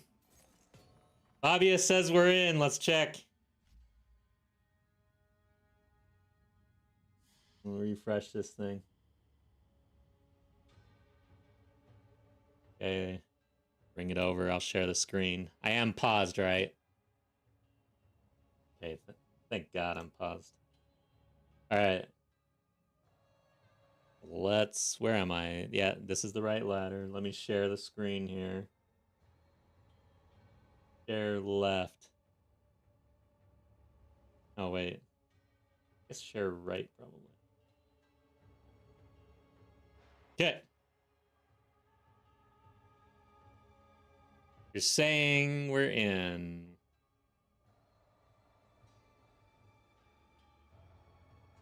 Hell yeah. Timmy Hard Time! Made it to the ladder. HCSSF. Never done that in my life. I feel pretty good about it. This is the HCSSF Dawn of the Hunt ladder, and we got there. And the other thing about this is my only HCSSF character in Dawn of the Hunt that I have actually played. I've got a couple alts that I started leveling just in case, but we didn't even need to use them so far. We will maybe eventually, but there we are. 991 on the ladder. Deuce Hammer. Timmy Hard Time. Good shit.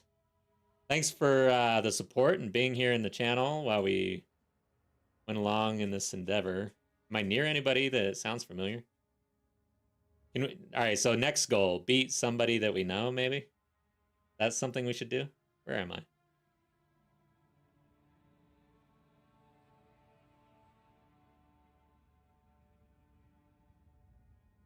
I don't know if you guys see any familiar names. Anybody who's out there on Twitch or anything.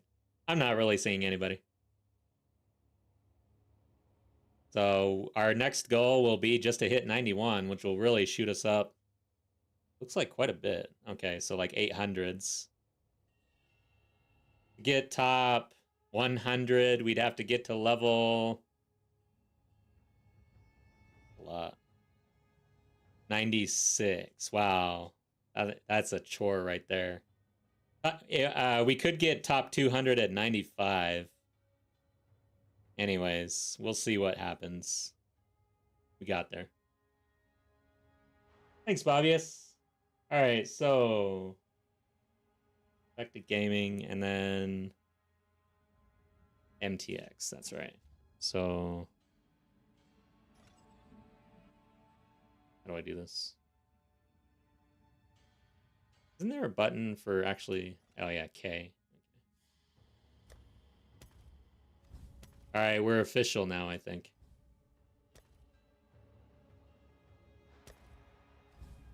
There. I look so cool.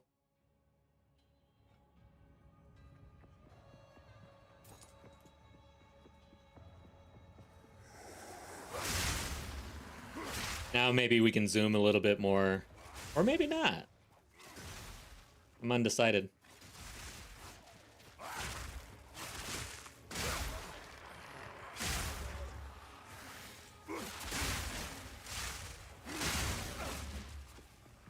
Fear will best you.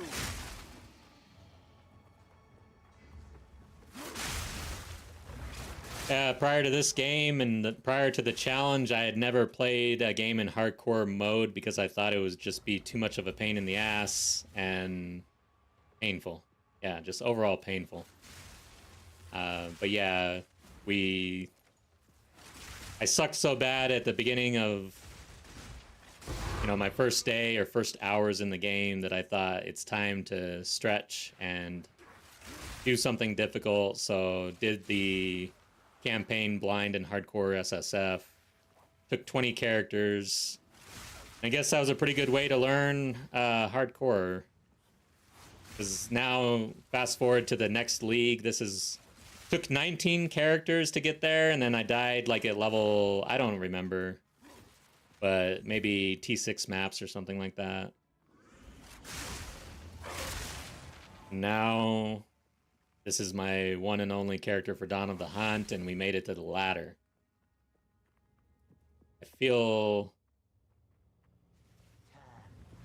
I guess the decision to go blind and hardcore, I do feel like I'm much better at this game than I would be if I had just gone about it normally.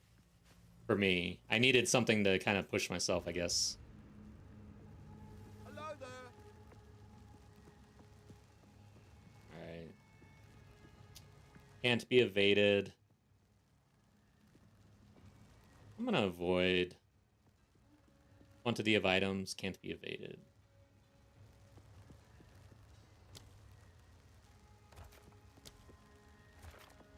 I think I'm gonna avoid. Hope you unearth some ancient figurines.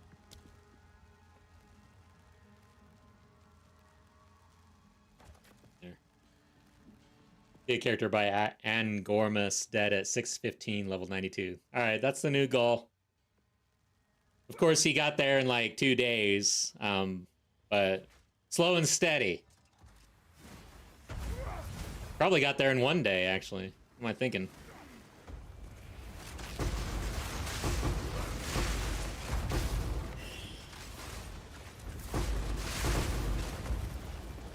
Was probably just a little practice character for the DM Arbiter race, you know. No big deal. Steel yourself.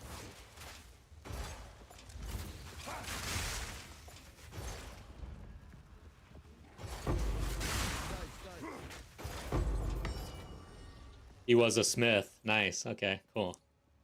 Smith is super strong, guys.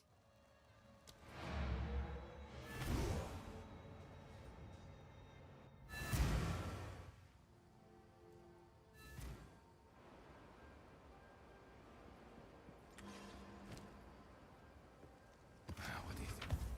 Yes. Collect more otherworldly remnants.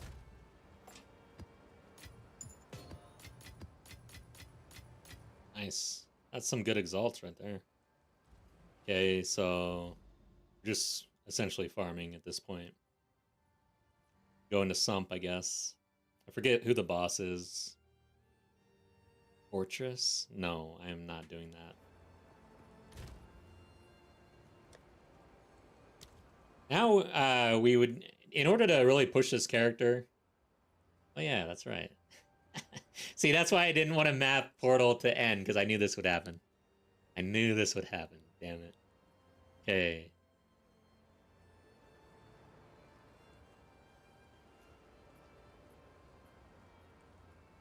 Poison on hit. Let's do that. And then let's switch out for poison. So. Poison.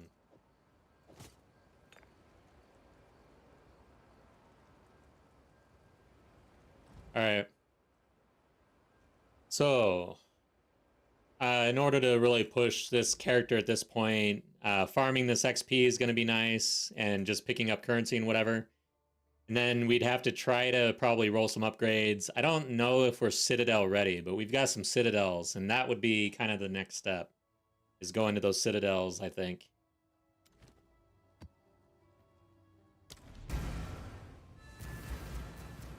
I also have some logbooks, so maybe that's another option.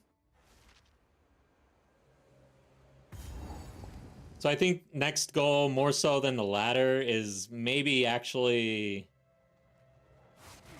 doing a pinnacle boss. Doesn't necessarily have to be Arbiter of Ash, but I've not done a pinnacle boss in hardcore yet, so maybe we check those logbooks. It'd be a nice pinnacle to do first, I think. Ow.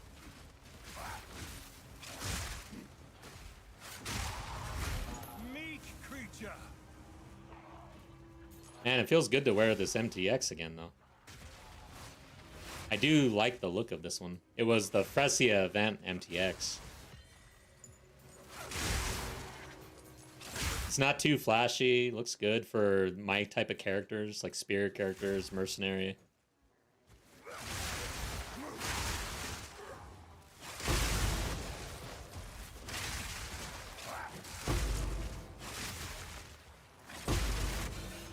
Man, we're getting some loot.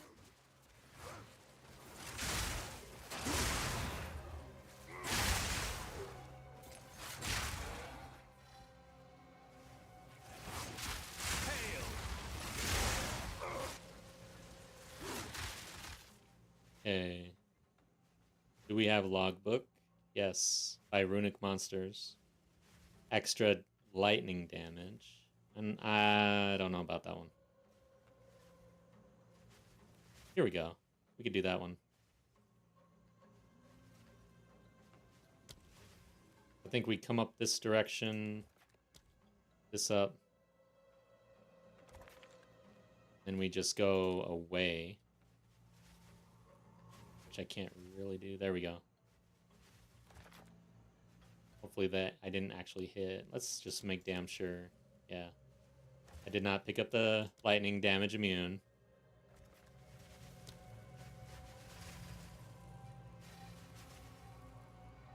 That's fine right there.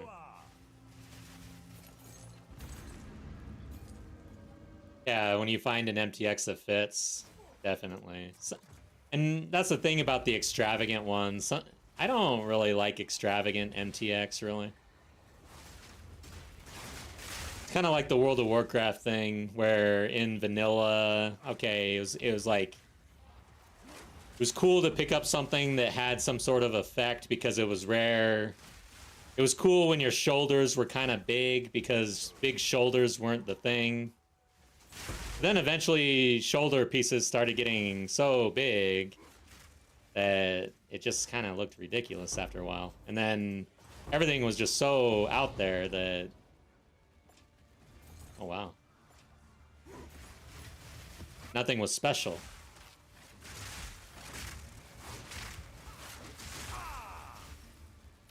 Then, of course, they introduced the whole, like, wardrobe thing, right? I feel like that's the end.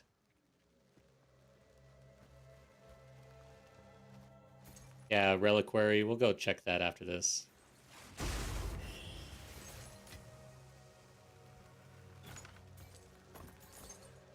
There's a video out there. Somebody had an entire quad, I think, full of Reliquary keys. They kept a spreadsheet. I don't know. I don't remember who this person is. But long story short, they did not get anything. It was definitely not net positive.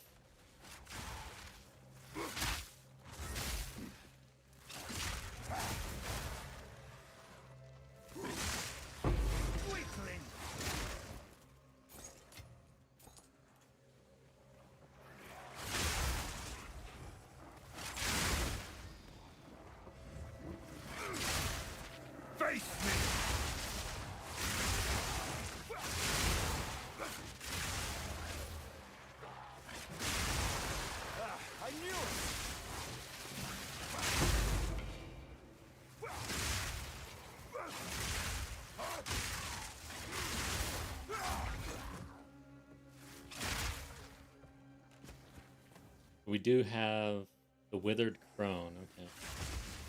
Oh, is that the witch? Like, that's the... I think that's the Fire Witch.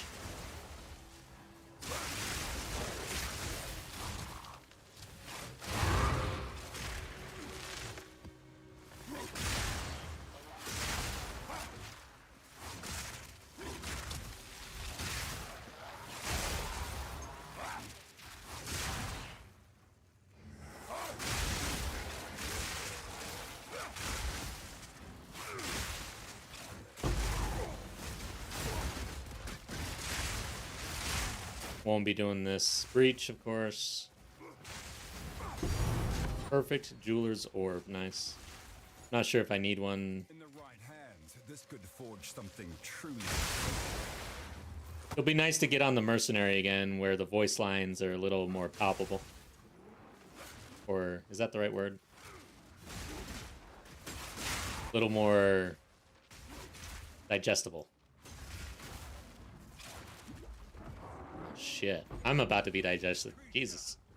Okay. Was in a corner.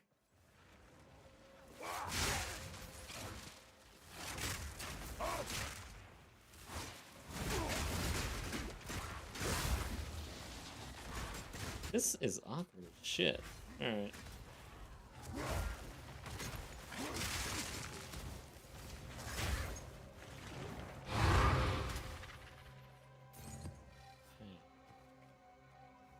Probably the boss. Yeah, it is. Tier 4 war wraps. Alright, it's time to pick up gear like that.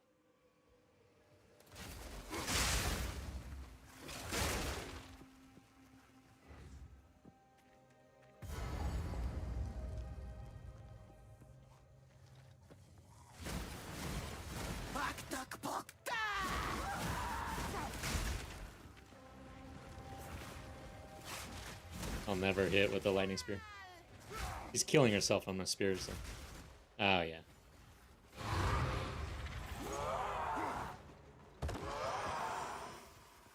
Well.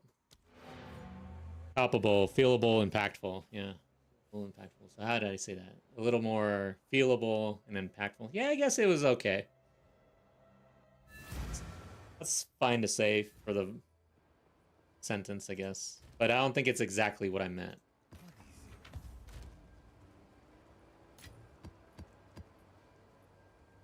Alright, we'll check the reliquary key. Oh, shit.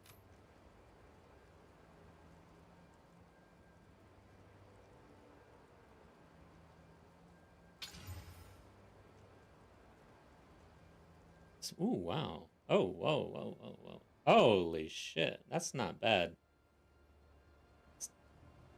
Got fire and lightning resistance. Oh, and I won't have... Well, shit. I got one more roll there, actually. Let's see what happens. No. But we... Man, those are still damn good gloves, but it doesn't have levels. Let's see what this does. The DPS. It's damn near a wash on Rake. And then Lightning Spear goes up a bit, but probably not worth the issue that it's going to cause. Okay, actually it doesn't cause an issue. I'm not really overcapped on cold. But I can equip these if I want, so... I can definitely corrupt these now. I'm gonna go ahead and then there's good max life on here too. This one has good evasion though. Oh my god, look at the evasion. So let's see what happens there. 49 to 39, yeah, okay. I'm not gonna actually change this out at this point, but... And I'm not gonna corrupt these yet either, right? But I should put it somewhere. Like here. Good stuff.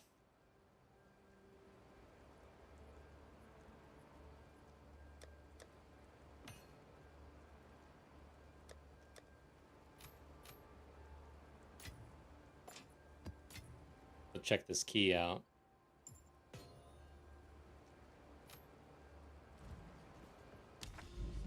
be hilarious if we just got something crazy.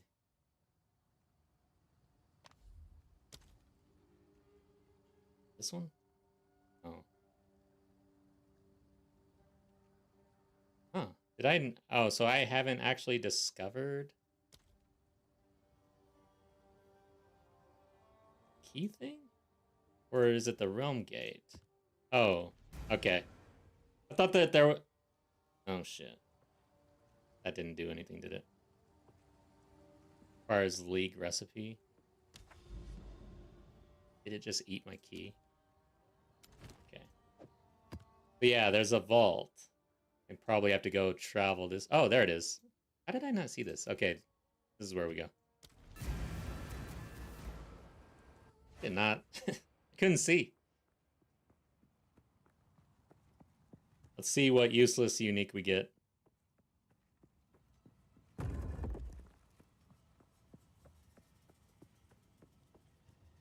Almost not worth the walk. At least we'll have sprint, so that will in effect buff this area.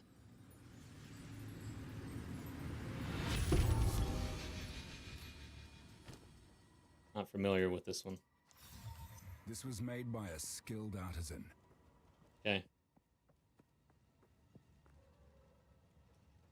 Yep.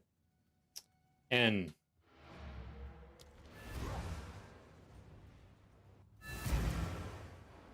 I did it. Apps. T15.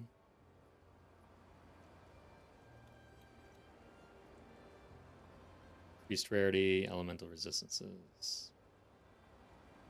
Yeah, let's do this one actually. It's a foil at least, yeah. The foils, I don't understand. Any sort of collect them all thing in this game is brutal. Like, I would not want to be a player that really enjoys collecting them all. Playing Path of Exile 2. That's brutal. Or maybe that's what is enjoyable for a player who likes to collect them all. The worst RNG possible, and you'll be busy for the rest of your life. Not doing Fortress. Savannah. Which one is... Just do it. Now I'm a little more risk-free, I guess. I don't know if that's the right word either. Because I'm not risk-adverse.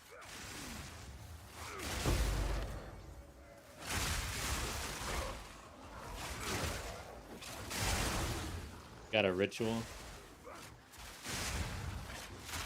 Tornadoes.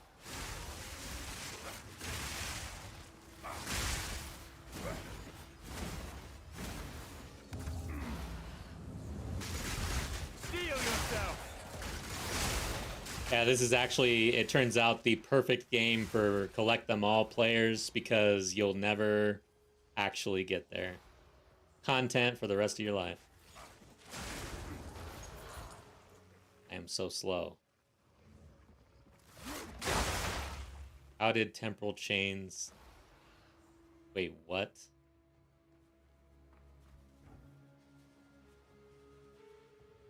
I'm losing my mind. Hold on a second.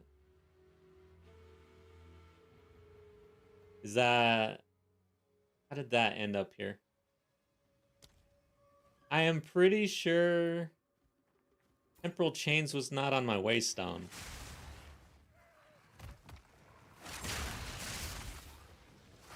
That's dangerous and annoying.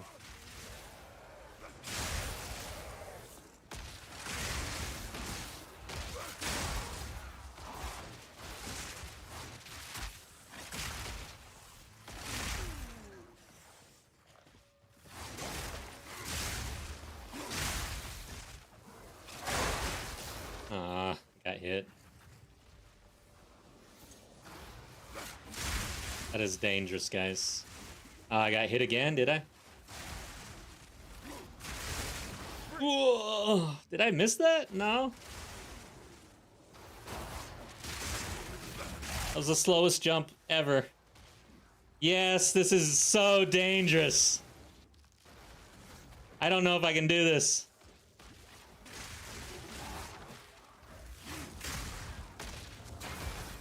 I'm gonna have to... I will watch the replay later, whether or not that Waystone had temporal chains.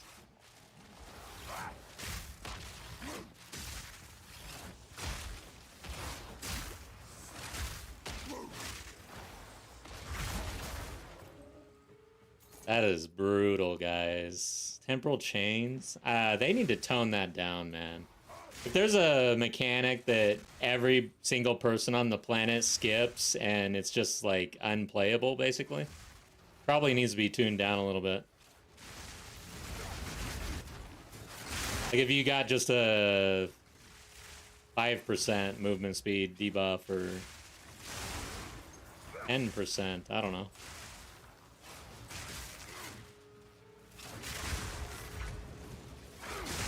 I have to be super careful. If I get temporal chains at the wrong time...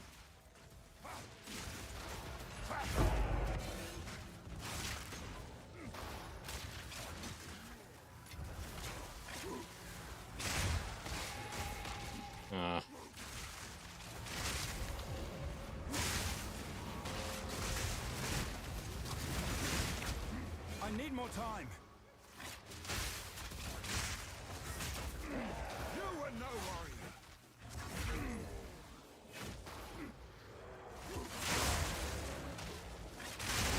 It is kind of making it's making it interesting, that's for sure.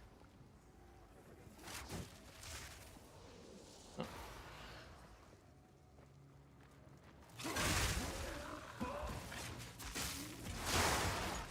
Hell yeah!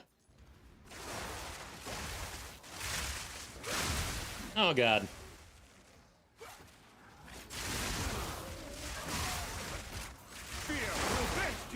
I don't know if I want to do any of the mechanics in here. I'm just gonna try to just get through this map, actually. Especially now that I have haste or whatever.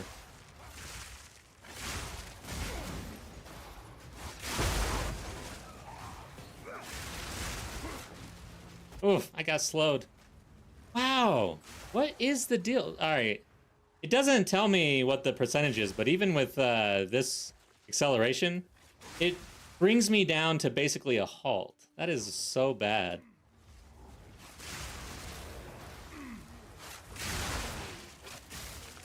Kind of wanted to see that though.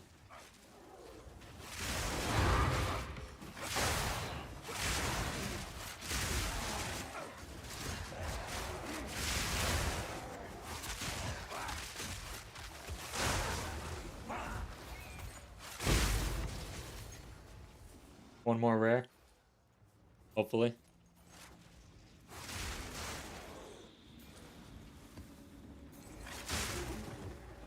%. That is insanity, dude.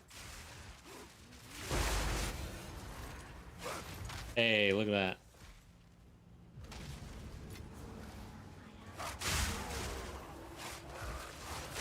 You were no worry. No way, seriously?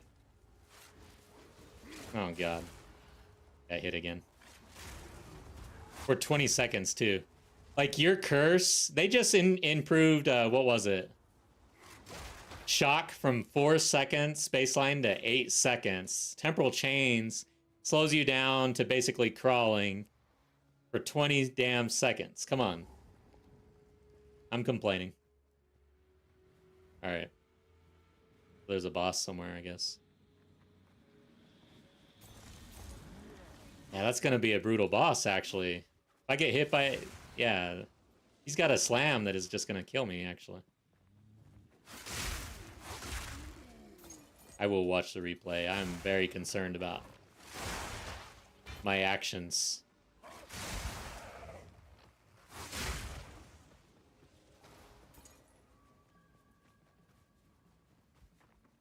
Fair. Wanted to get to the bot. Okay, there he is. I got a minute left on these boots. Should help.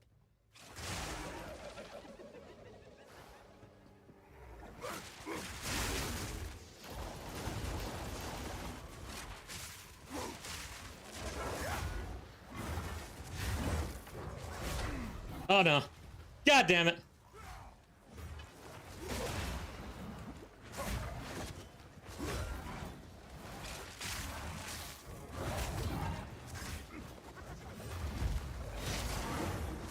Alright, we're done. We're done. Let's get the hell out of here.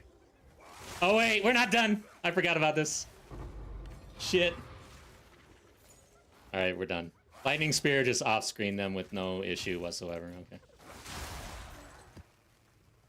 And... it was just below my buffs. Interesting. Oh, I don't know. I'm gonna watch that. That was not fun whatsoever. Like, hitting baseline speed would be dangerous, let alone going below baseline move speed. Yeah. Crazy.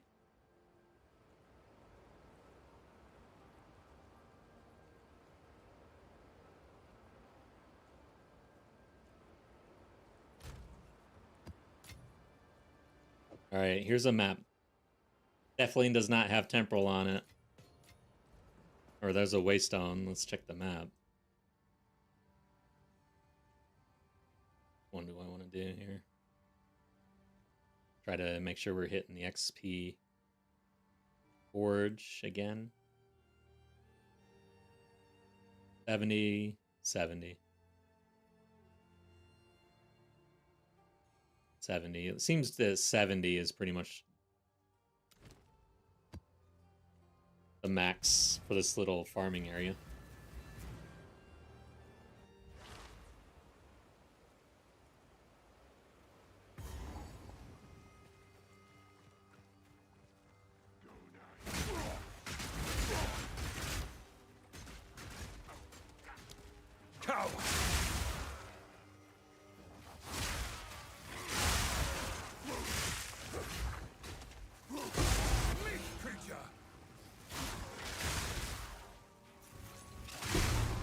Yeah, so for non-warrior players, Renly is actually the warrior's father.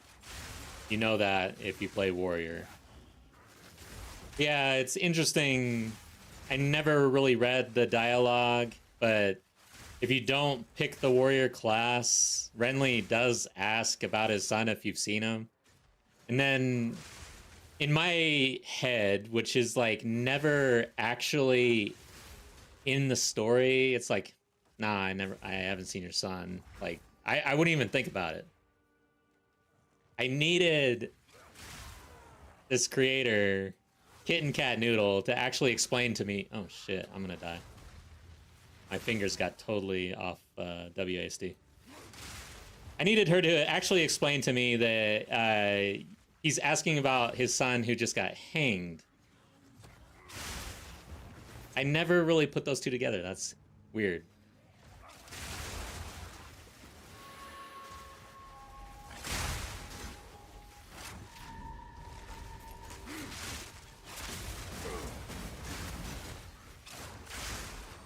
Overall, after watching her videos and seeing and understanding the lore that is in the game, it's actually, on the surface, it always kind of felt to me like story wasn't really a big deal in this game and that there really wasn't much to it. I kind of made fun of it a little bit. Like, I just said that we were about to be hanged and now we're pissed and that's why we're doing this. Just so happens that there's some shit going down and we're just in the thick of it or whatever. Like, that was kind of my assumption based on my playthroughs. Like, we're just pissed off, that's all. And so we're just killing everybody now, that's all. And they just happen to be zombies and risen shit, you know? I just figured that was normal. Turns out there's a corruption going around, and this is not actually normal.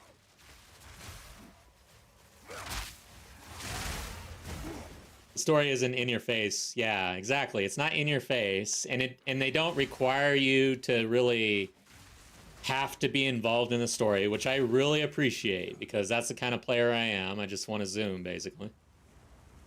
However, it turns out that there is a deep story behind this game, a lot of interesting tidbits and lore, history. Like, it's actually pretty involved. and the way they weave it in without being in your face is actually pretty goddamn good. I gotta admit. I was watching these videos and I was just kind of shocked. I was like, what the hell? I had no idea all of this was going on. Alright. It's all those logbooks and everything else that I never read. The dialogue at the bottom when they start talking, I just skip it. I don't... Wait, where am I going? What? Oh, wow, it's way up there. Okay.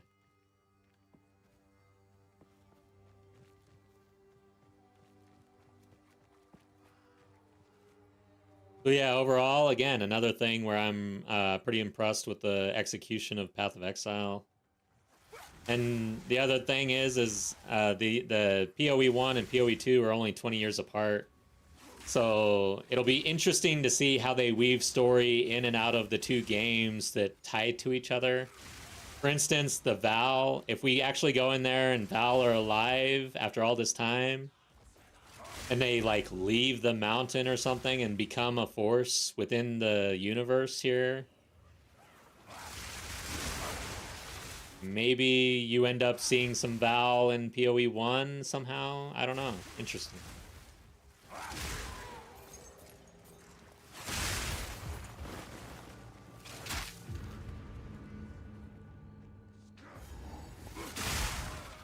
Marceline! Alright. Take care. Nice hanging out with you.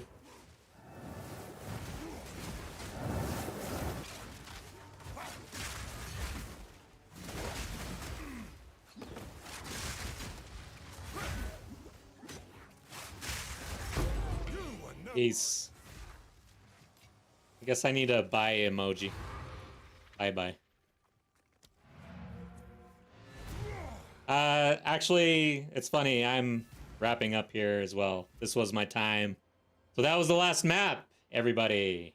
Thanks for hanging out. Had a good time. We went over the supports for 0.3, a little bit of the league start plans, and we hit the ladder board. HCSSF, top 1,000 characters. Never done that before. Pretty happy about it. And we'll just leave with checking that ladder one more time, see where we're at now. So share left. So we end the session. I'll do a search, I guess. Deuce. Hammer. 898. Timmy Hard time. That is pretty awesome. So we're gonna push pretty hard towards the end of the this league here. I think getting into Citadel content and Pinnacle content is on the agenda. So take care, everybody. I'll be back on Tuesday evening for sure, and probably before then, maybe Sunday, kind of the similar time. Maybe Monday evening, but Tuesday is the normal scheduled stream. And we will leave it there. Have a good evening.